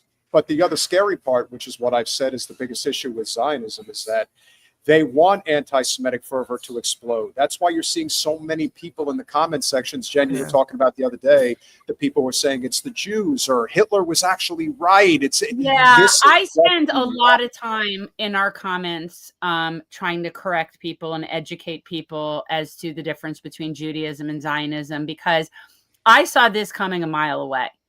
I'm like, this is going to create so much anti-Semitism based on what people see as reasonable. You keep affiliating this state, this Zio-Nazi state, with Jews. Yeah, that's going to, especially people who don't know a lot of Jewish people, or you never met Jewish people, like, this is going to be our legacy. And it's like, it's just, yes, people are hating the Jews. So I spend a lot of time correcting the difference between Judaism and Zionism. I think there's something interesting in that clip, though, because something that I have found extremely disturbing that I see all the time is this kind of like quote or idea in Zionism where they talk about, we're not the Jews on trembling knees anymore. You see this Right. denigration of Holocaust victims, correct?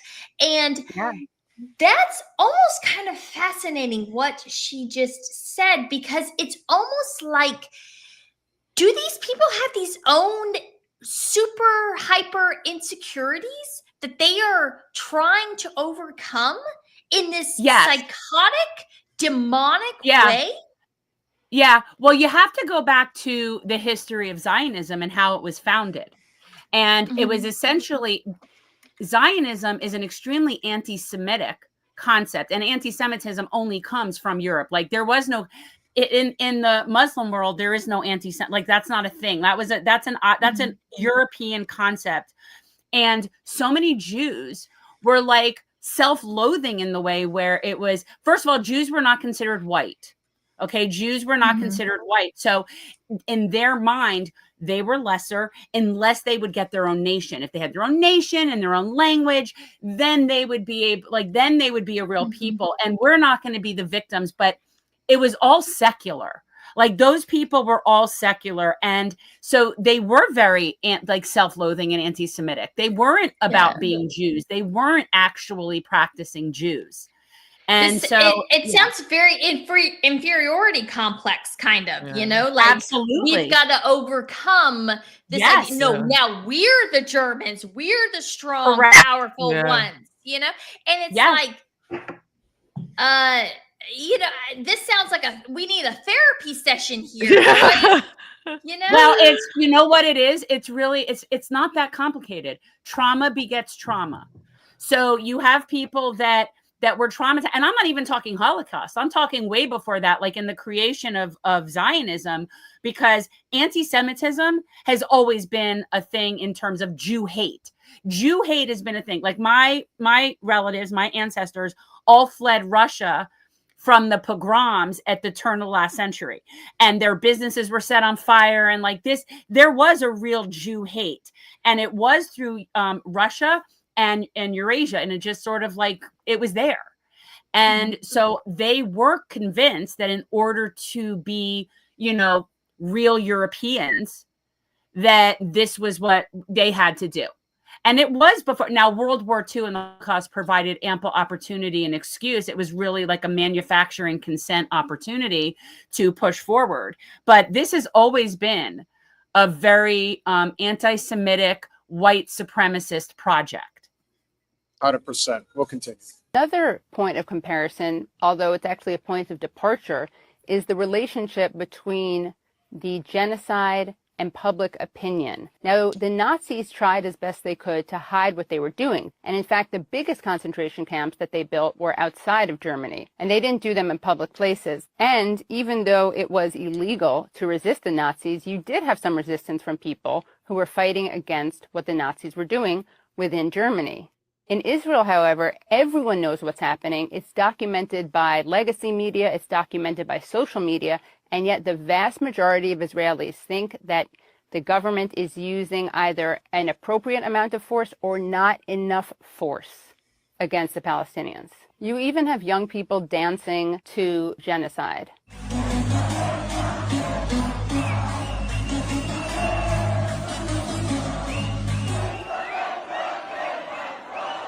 Another thing that Israeli society seems to be A-okay with is the rape of Palestinians. Now, Western media spread a narrative of mass rape used as a weapon by Hamas. Every single so-called witness to rape on October 7th has backtracked. No media, however, has corrected this.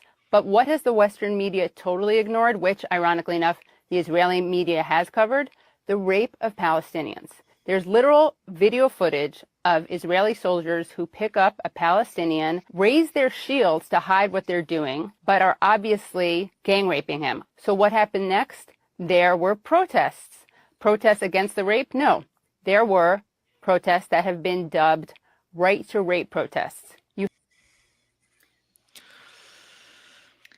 Yeah, I don't think there's any parallel, right? This is kind of a new thing. I don't know. You sound like you wanted to say something. Oh, no. I mean, it's just so depressing. I don't like, and the fact that our government supports this and, you know, just ignores the Palestinian deaths and suffering. And then like it's so depressing. I don't even know how to deal with it anymore. Just for those who are either Gen X or millennial, which I think we all are, it reminds me of one of the early Simpsons episodes where Mr. Burns hits Bart with his car. And when he's brought to court, he says, I should be allowed to run over as many kids as I want. And that's how they see it. They're like, we're Zionists. Yeah. We can do whatever the fuck we want. Who are you to say otherwise? Yeah. Yeah. I mean, that's how it comes. You have people, including members of government, you have soldiers, you have civilians who protested the punishment of rapists. That's what they were upset about. It really is insane when you think about it. Literally, the entire Western media apparatus devoted itself to talking about rapes for which there is no evidence, and devoted itself to remaining silent about rapes which were documented by Israeli media. One Israeli journalist in a Times of Israel blog post said, Lebensraum needed for Israel's exploding population. And if that sounds familiar, it may be because Hitler used the word Lebensraum in Mein Kampf to describe what was needed to move the German population eastward. Likewise, Israel is expanding, not just in Palestine, the West Bank, Gaza, but also Syria and Lebanon. And there are calls from up on high, from Israeli officials, for creating a greater Israel. That's the plan. I also want to put, so there were people, we've gotten comments on some of our videos, and I've seen in the chat, like, that me saying Zion Nazis and comparing them to Nazis is just, that's not right. Yeah, go fuck yourself. I cannot, you're right, because they're worse. And Katie's right, they are worse. Because most people in Germany really didn't know the extent to what was going on, at least not until the final solution part. You know, it was kept from them. And we're sitting here watching this live time. So yeah, I'm going to call Nazi when I see a Nazi. And, you know, yes, technically, are they the National Socialists? No, but I think we all know what we mean. So I am sympathetic to the argument, and I've talked about this because I do feel like when we invoke Nazism, it does, people say like it kind of like centers Jewish victimhood, and I do get that. I think that that's a legitimate argument. I think that there's Zionists. I don't call Zionists Nazis. I call them Zionists, and I think that Zionism should become as synonymous with evil as Nazism is. Absolutely. Absolutely. That's why I nailed them.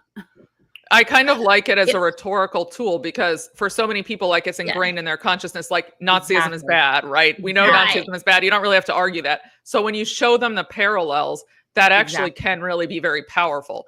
Like not just, you know, say that that's the only way of looking at it or, you know, well, we can't acknowledge that it's its own kind of evil as well. But I do think it can be a very powerful thing for a lot of people. So I'm not someone who rejects making the historical comparisons. She and I disagree on this, and we go back and forth in text all the time. Well, it's just a matter of, I look at this as somebody who comes from a Jewish background and was raised very Zionist, and watched my grandparents and great grandparents like supporting Israel and sending money to the JNF and all this stuff. And I can't help but think that Hitler and that concept, that white supremacist Nazi concept, ultimately won, because you were able to take the same people and that were victims of that and turn an entire into perpetrators. It's really the big picture is not good. So the things that they're doing to them are right out of a Nazi playbook. So I can't, like, the parallels are uncanny. I understand. I don't think that anyone that like makes those comparisons, I don't think it's ever like made in bad faith, but I do understand Palestinians saying like, actually, we are our own victims. We should be centered. We are the victims right now, right? And I do think that there is, and so I understand it's sometimes, a lot of times I see, and no offense, but I do see anti-Zionist Jews kind of making the argument that this is bad for Jews. And it's like, maybe it's bad for Jews, but actually it's really, really bad for Palestinians. Right? No, I don't think we're not center. I don't think calling them out as Nazis centers it on Jews at all. I think it's calling them out as the most evil thing that we have all been taught basically in our history, and causing like people to see that this is not any different or any lesser than what we thought was the most heinous thing we ever saw. I mean, that's why it isn't that I only talk about centering the Palestinians. It's just when you're trying to talk to people here, it's impactful.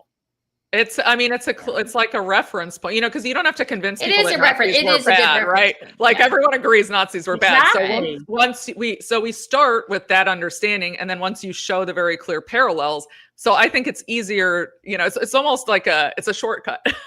You don't have to make the case from the ground up, right? Agreed. Sorry. Last thought, Mel. We want to finish this one up. I want to get to the point where we see Zionists just as bad, right? Yes.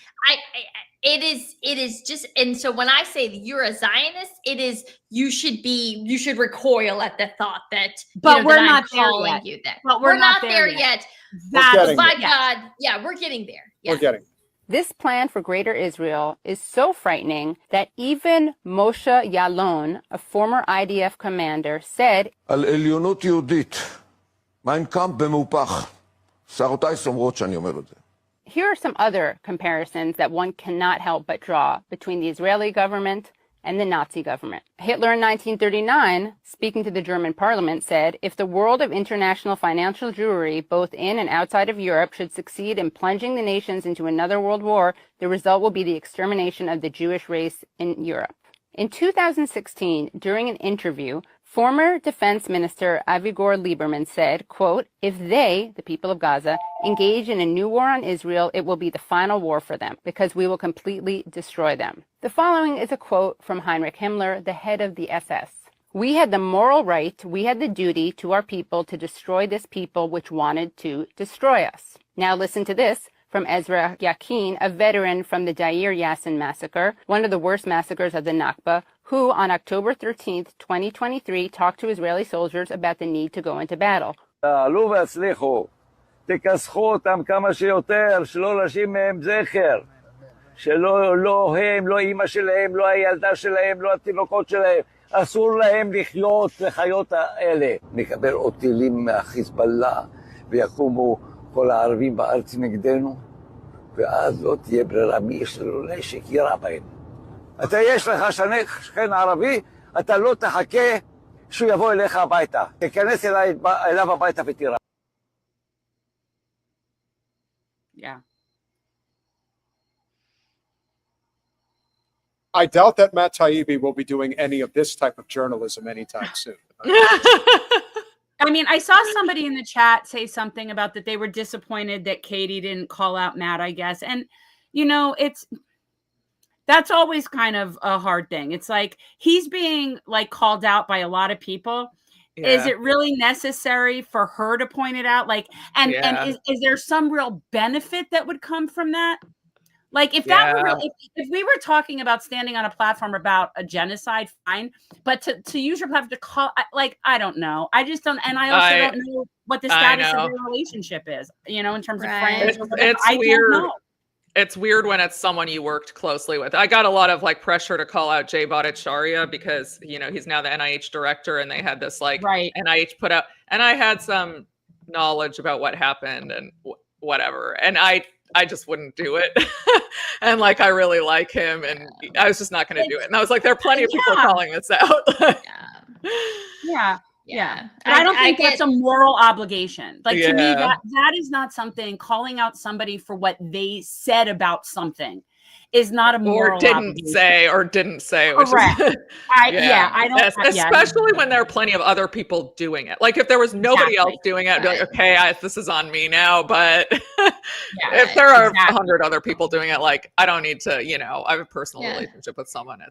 Yeah, there was a dog pile on Taibbi, I think, on Saturday, and then again today as well. My criticisms of his tweet got like 1/20th the views and got like the same number of likes, which gives me hope. This is not like I'm not trying to brag. I'm just saying, like, clearly I think that indicates that my position is more popular than his. Well, yeah. I think I you have a flight to get. I ratioed the shit out of him just earlier today. Good. I ratioed him with 5.2 thousand views, and he has 217,000. Okay, so on my comment, so he's yeah. The one thing we learned from this is that there will be no coming back from it. Like this is a once in a lifetime, probably circumstance in which, depending on how things evolve going forward, no one is going to forget who did not stand on the side of justice and who decided to stand on the side of that of which is wrong. I hate to leave you ladies, but now you can have your little golden girls hour all to yourself. I've got to go too. I've got to. Yeah. And Jen, you still have a couple of stories that you may want to get to, but I just want to say it's been a real pleasure seeing you again and meeting you. Thank you so much for having us. Yes. Nice and to guys, see you please again. make sure that you do subscribe to the Previously Prohibited podcast. Oh, we've got some so good much. guests coming this week, so yes, absolutely. Jen, do you want to say who? Do you want to say who? Please for go it. to it. Bye, guys. Yeah. Bye. Bye. So we have Zaid Jalani, and then Moeen Rabini. He has a great Twitter account. He's a sort of scholar of the Middle East. And then the third one, I forgot his name. We are actually hosting a Palestinian in the diaspora. Am I saying that right? I think it's diaspora, whatever. Diaspora, Doc Jazz, who has he has a small but very loyal following. And I think next week we have some good people too, but I don't actually know. But yeah, those three are really great. I'm super excited about actually all of them because it's going to be its own and Mel and I are going to meet for the first time in real life next week. Yeah, so weird. That's fun.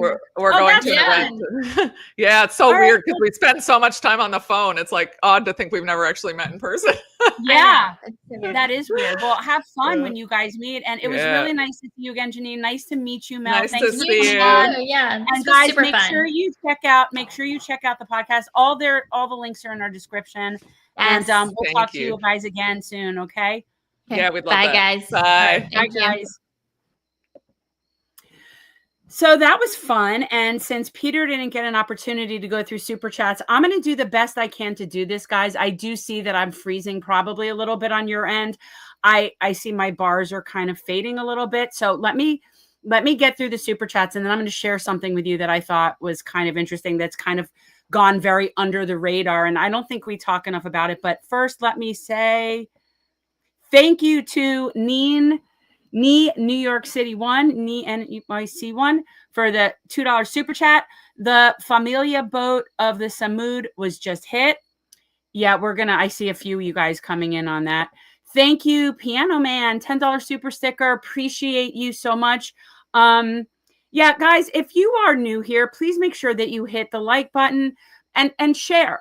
If you like, the conversation, if you, like what we're talking about here, if you're on our mission to fight for the least of these, share. Kevin Pilati with the $9.99 super chat. Breaking news: one boat from the Samud flotilla was struck by an IOF drone. There was a fire on the boat. No one is hurt.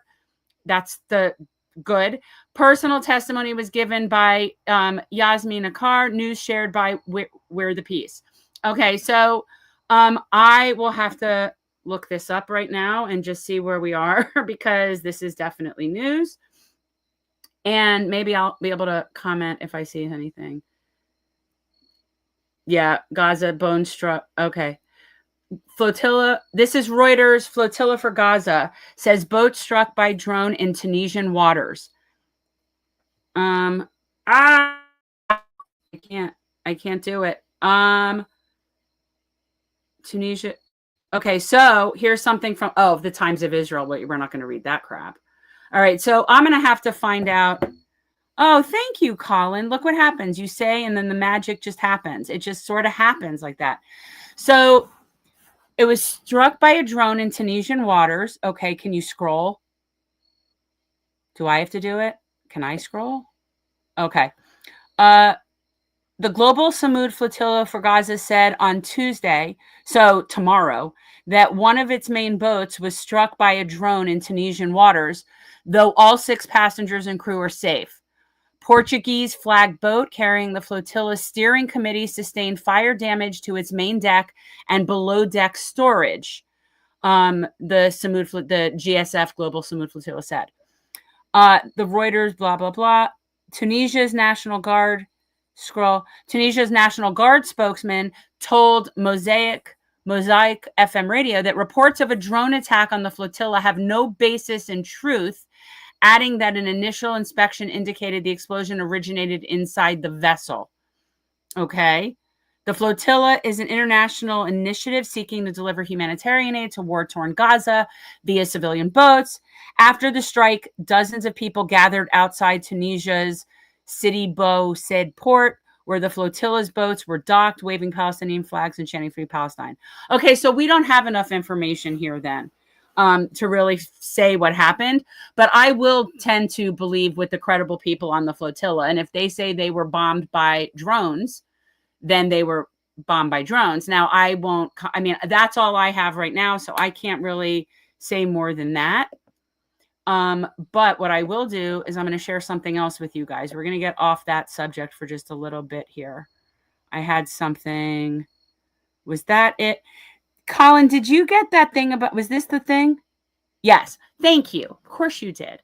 So guys, this is something that sort of just happened, that the Supreme Court came down with a ruling that is lifting the restrictions on the roving ICE raids in Los Angeles. So for people who don't know, the district court in California had said that randomly stopping people because they look Latino, or, you know, you have some vague suspicion that they might be documented, that was too vague, and that was unconstitutional.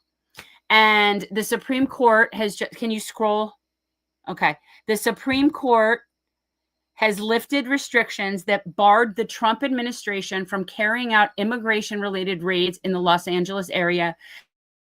Criteria such as speaking Spanish or gathering at locations that day laborers often congregate. The justice, who apparently divided 6-3, shocking, along ideological lines, put a hold on federal district judges' order that reined in what critics called roving raids by immigrations and customs enforcement. That judge had found the tactics were likely unconstitutional. They are, because agents were detaining people without probable cause at car washes, bus stops, and Home Depot parking lots based on stereotypes. Scroll. Can we? Yeah.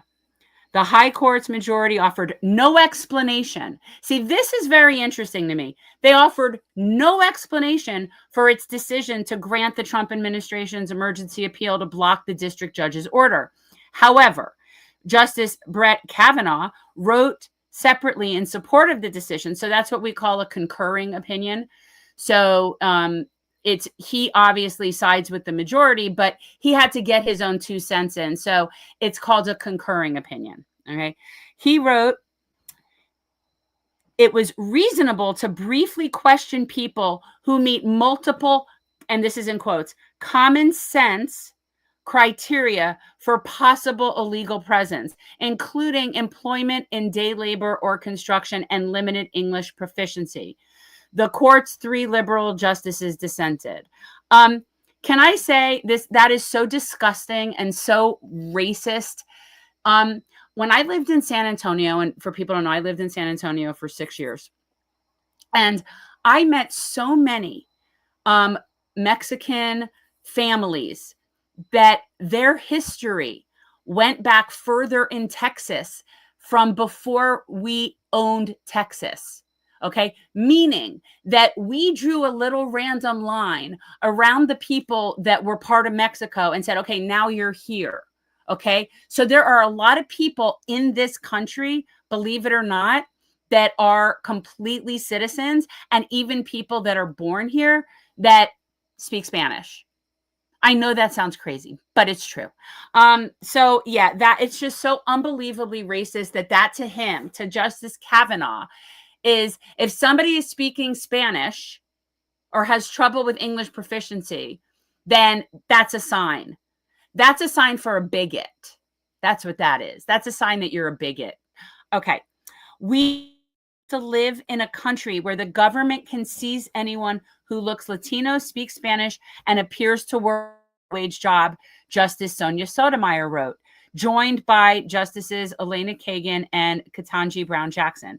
Rather than stand idly by while our constitutional freedoms are lost, I dissent. And she's correct. This is so, this is brazenly a violation of the Fourth Amendment, of the 14th Amendment. But something that we've talked about a lot on the show is that ever since the Patriot Act, we really don't have Fourth, Fifth, and Sixth Amendment anymore. We really don't. Because we learned back after 9/11 that our government can just declare somebody an enemy combatant, and now you have no rights. Now you don't have rights. So long as the authority that is charging you can deem you not worthy of those rights, then it's pointless to even have rights. Like that's the whole point of rights, is that they can't be taken. So it's, it's very interesting that people are, but so it is unconstitutional to generally paint somebody who speaks Spanish as suspect of being undocumented. It's extremely bigoted and racist, and it is unconstitutional. The Justice Department complained in an emergency appeal last month that the court-ordered limitations amounted to a straitjacket for law enforcement officers carrying out Donald Trump's mass deportation policy. However, immigrant rights and civil liberties advocates accused federal officers of stopping Latinos solely because they were speaking Spanish or present at home improvement store parking lots. You know where I was today? I was at a home improvement store parking lot. And, it's like the idea that if I saw people there that were speaking Spanish, that I would just automatically assume that they don't belong here, it would just never cross my mind. That is just so unbelievably bigoted and just racist. So with nearly half of the population in LA of Hispanic origin, such a broad brush approach is certain to sweep up many U.S. citizens and legal immigrants. Yeah, that's the point. That's the point. Because at the end of the day, this isn't really about illegal immigration, is it? It isn't. It isn't really. Because if it were about illegal immigration, we'd go after the corporations that really facilitate the entire process. This isn't about illegal immigration. Neither is the wall. The wall doesn't do anything. Most of the people that come here that are here illegally or undocumented, they came here legally. They're not climbing over a wall. Okay. So if this were really about illegal immigration, we wouldn't be doing this. This is about racism, white supremacy, and we don't like brown people. And do not tell me it's because they're here illegally that you don't like them. No, that's bullshit. Because I don't see people talking and rounding up anybody that's white that might be here illegally from whatever country they're here from. Why aren't we rounding up? Why aren't we hanging out at the north border and rounding up any Canadians? I mean, not that anybody wants to come here anymore. This is off the wall to me. So Sotomayor said in her dissent that Supreme Court precedent makes clear that immigration officers cannot rely on ethnicity alone to make stops seeking potentially undocumented immigrants, and ethnicity and language are often intertwined. So relying only on those two factors is no different than relying on ethnicity alone. She said adding certain types of businesses to the mix was plainly insufficient to make the stops legal. Sotomayor said that the high court's ruling posed a threat not just to undocumented foreigners, but to Americans of Hispanic descent. Yes, but they don't care because, again, it isn't about the fact that they're not documented. It's because of the fact that they're Hispanic, right? Let's be real. The government and now the concurrence has all but declared that all Latinos, U.S. citizens or not, who work low-wage jobs are fair game to be seized at any time, taken away from work, and held until they provide proof of their legal status to the agent's satisfaction, she wrote. California Attorney General Rob Bonta called the High Court's action Monday disappointing. He also said the Supreme Court's acceptance of the use race as a factor in immigration enforcement was in tension with the court's decision 2 years ago, ruling out the use of race to promote diversity in college admissions. See, isn't that funny? Isn't that funny? See, you can use race to indiscriminately grab people off the street. You can use race for that. But you cannot use race to help people get ahead and get into college and get any sort of job benefits, right? So race can be used to arrest people, but not used to promote people. Okay, got it. Just making sure I check. How they prevent the use of race to tackle discrimination, but allow the use of race to potentially discriminate is troubling and it is disturbing, said Bonta, a Democrat. Yes, I think it's quite disturbing. Meanwhile, the Trump administration hailed the ruling lifting the court-imposed limits ICE faced in LA and several nearby counties. This is a win for the safety of Californians and the rule of law, Department of Homeland Security spokesperson asshole said in a statement. DHS law enforcement will not be slowed down and will continue to arrest and remove the murderers, rapists, and gang members and other illegal criminals. And the people you need to be arresting, the gangs, the rapists, the thugs, the murderers, those are your bosses, right? The people that are giving you the orders to do, those are the thugs and the criminals and the rapists. I'm just saying. In July, U.S. District Judge, okay, this just talks about, this goes back to just talking about the original court ruling that said, the district court that said, no, we cannot do that. But yeah, that's good. I just really wanted people to know that this happened, that this Supreme Court case, and it wasn't even a case, again, they didn't even give a reason. No reason, no opinion, just nah, you can't do, you're allowed to detain people and Gestapo police lift them up based on they're in a Home Depot parking lot speaking Spanish. Yeah, that doesn't sound right to me. So I just wanted people to know that that was in fact going on. That caught my attention today. And I don't think that, we focus so much on what's going on in Palestine.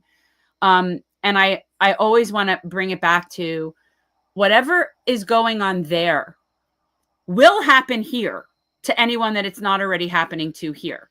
Make no mistake, the war of oppression by what is happening, this is global. This is global. It's happening there first. Palestine's like the laboratory, like the Anthony Lowenstein book.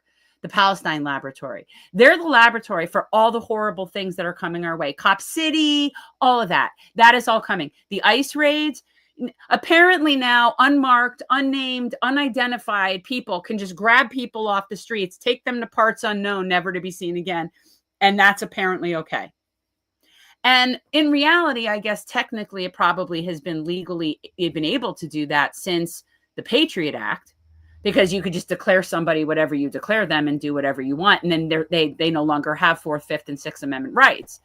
So, but to see it happening at the level it's happening. And I would also like to point out that I saw some ridiculous post from the Trumpists that just looked so absurd, where he's like, he loves the smell of deportations in the morning. Why don't you start with your wife? Why don't you start with,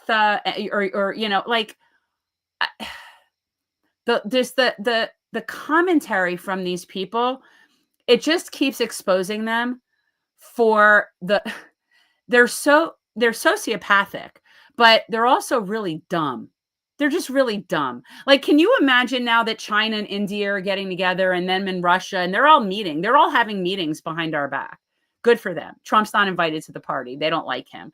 But can you imagine that you're Xi Jinping and you're looking at what the leader of the United States of America puts out a comment mocking a movie, like taking a line from a movie that has to do with destroying people. Like they must they must think he's a moron. Now, I know we don't really know what they think because, they're not going to say it because these are more statesman-like people that don't put out tweets just calling people names, but they don't take him seriously at all. They don't take him seriously. He's like the buffoon that they're not inviting to the meetings. And if he drops dead and it becomes JD Vance, he's not going to get invited to the meetings either. They're done with us. They're done with us. And I can't blame them. And I actually find myself rooting for them. I'm happy living in a country that isn't the world's hegemon. And quite honestly, we've said this a long time. And I was just talking about this today with Rachel, or was it yesterday? I don't know. Pothead brain. But like, we often talk about people that have never really been put in their place properly as kids, because when you grew up in the 70s and 80s, most of us at one time or another got put in our place by our peers. We did. You got put in your place because at some point everybody gets a little bit too ahead of themselves and needs to be taken down a notch. That's just ego and needing to be restrained, right? Like that's just how we are. And that is our country. Our country is the person who never properly got put in its place and is now about to get put in our place. And so I can't think of it on the micro level being necessary and not recognize that it's also necessary on the macro level that we really do get put in our place. And that's where we are. That's what the world is. That's what BRICS is doing. The fact that China and India are now together. And I think Peter wants me to talk about some other stuff. Let's see what he's got here. What is this? Hundreds of billions of dollars on Israel. Watch Anna Kasparian school Ben Shapiro on how Zionism crushed the American economy. Hold on, what are you talking about? I'm not so sure I care about this. This seems like such a Peter thing. I did not move to a van down by the river. I'm in my camper. I am actually at a really lovely place in Chickamauga, Georgia, which is in Marjorie Taylor Greene's district up in I'm in Walker County, Georgia right now. And it's just really lovely. Like I can hear outside, like I can hear nature. And it's not concrete and strip malls. And the other thing that I was looking forward to is I don't want to see Teslas. I don't want to see them. I don't want to see Teslas. I don't want to see Cybertrucks. I just don't. I think y'all are fools. And I will tell you that when I pull into a parking lot anywhere around here, I see pickup trucks.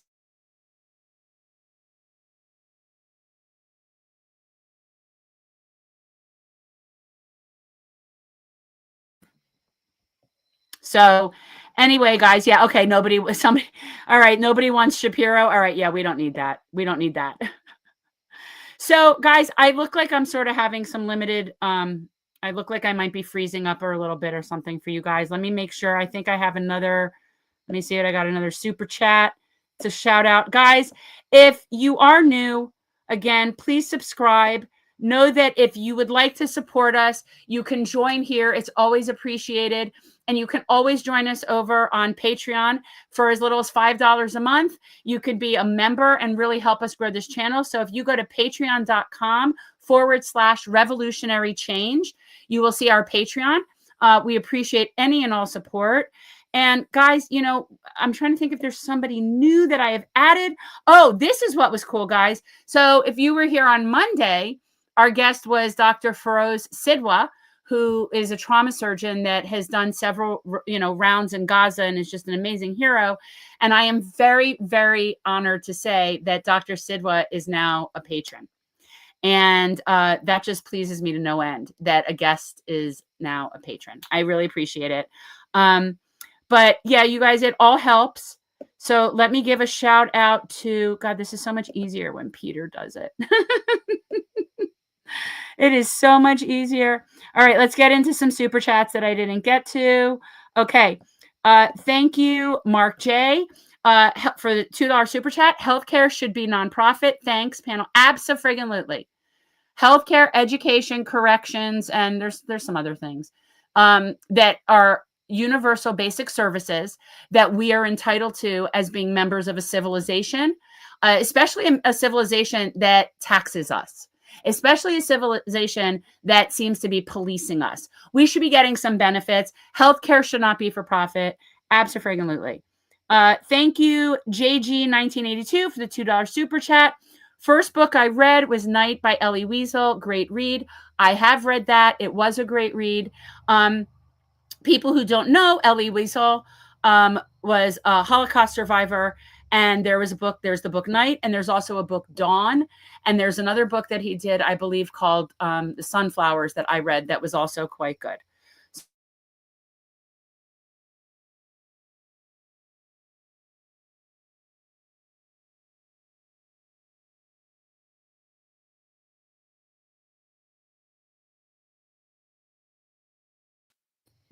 Okay. Oh, All right. Thank you. Colin was going to come in and save the day. Super Colin. All right. Yeah, sorry about that. JG1982, $5 super chat. Thank you. Then why Marjorie Taylor Greene have more courage to expose this? You know, she's very politically smart. Is she looking forward to a political future? Yeah, I think she is. And I think she is smart, and I think she's on the populist side. And so it's definitely the safer place to be now than it maybe would have been speaking up, a while ago. But she's reading the tea leaves, and she sees that there is this shift happening. And so I think that she's really smart about it. And I do think she's got a certain amount of courage to her. She's got some balls, that one, for sure. Even though I don't particularly always like her, Thank you so much, JG1982, for the $20. Appreciate you. We appreciate you guys so much. Our regulars. You are on fire tonight, JG1982, $2. It's Obama's fault for Epstein files and inflation. He was part of it, but we've talked a lot of times at length on here. The neoliberal capitalist agenda that we are suffering under right now, it really goes back to Carter. It goes back to Carter. Then you have Reagan. I mean, it's just been a trajectory of implosion that we have been on. And the Epstein files is really no different in that this is a very bipartisan thing. Okay.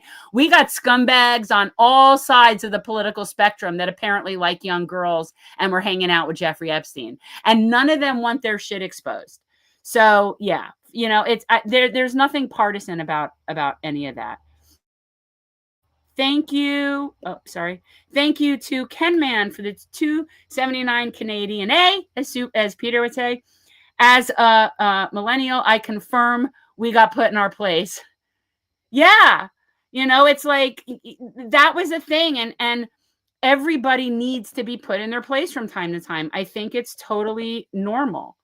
And I think that that's something that we're now going to realize as a nation. We're going to be put in our place. And we should be, from the standpoint that BRICS and the countries that we're talking about China, India, Brazil, Russia. That's the majority of the world's population. They represent the majority of the world. And the majority of the world is sick of being bullied by this little runt country that's only been here for, a blip in a lot of their history. And, eventually the bully gets what they have coming. That's just how it goes. And I think it would be very ignorant to not recognize that that's where we're headed. And and it's not going to be militarily. It's going to be that we're going to get invaded. That I don't think that's how we're going to see it. It's going to be economic. And that we will see. We will see the end of US dollar dominance, and we will see the end of our complete bullying of the world with our sanctions and forcing people to trade in our dollars and, trying to control the world's resources. And they've had enough of us. They've had enough of us. And that's just where we are. So I want to thank you so much for hanging out. I don't know how good my feed will be for much longer. And I'm really not interested in the Ben Shapiro thing right here. What is this? Let's see what this is. That I support the broader goals of Black Lives Matter. Oh, no. Peter can save that and pontificate all about Pakman all he wants. I'm about done with that shit. So, guys, we really appreciate you being here. We are we're so close to hitting the 55,000 subs, which is off the wall to me. Like, I can't even believe that we're that close. But we look forward to, we already got that one, right? Did I get all the super chats? I got all the super chats. Nope. Someone's coming in. Here we go. Not bloody likely. $13.99 Canadian A. One of the boats on the flotilla was struck by a drone, according to Middle East Eye an hour ago. Yeah. I'm going to go with it. I'm going to wait and see what they say on the flotilla. I'm going to go wait and see what Greg Stoker says, what Ty Hickey says. There's a lot of people on the flotilla that we all follow. So we will get the accurate information. I don't want to say anything until I really know what's what. But we will definitely be talking about this on Thursday. So we will see you guys then. I thank you so much for coming. Please remember, subscribe, share with one other person. It's very helpful. And we will see you Thursday. Free Palestine.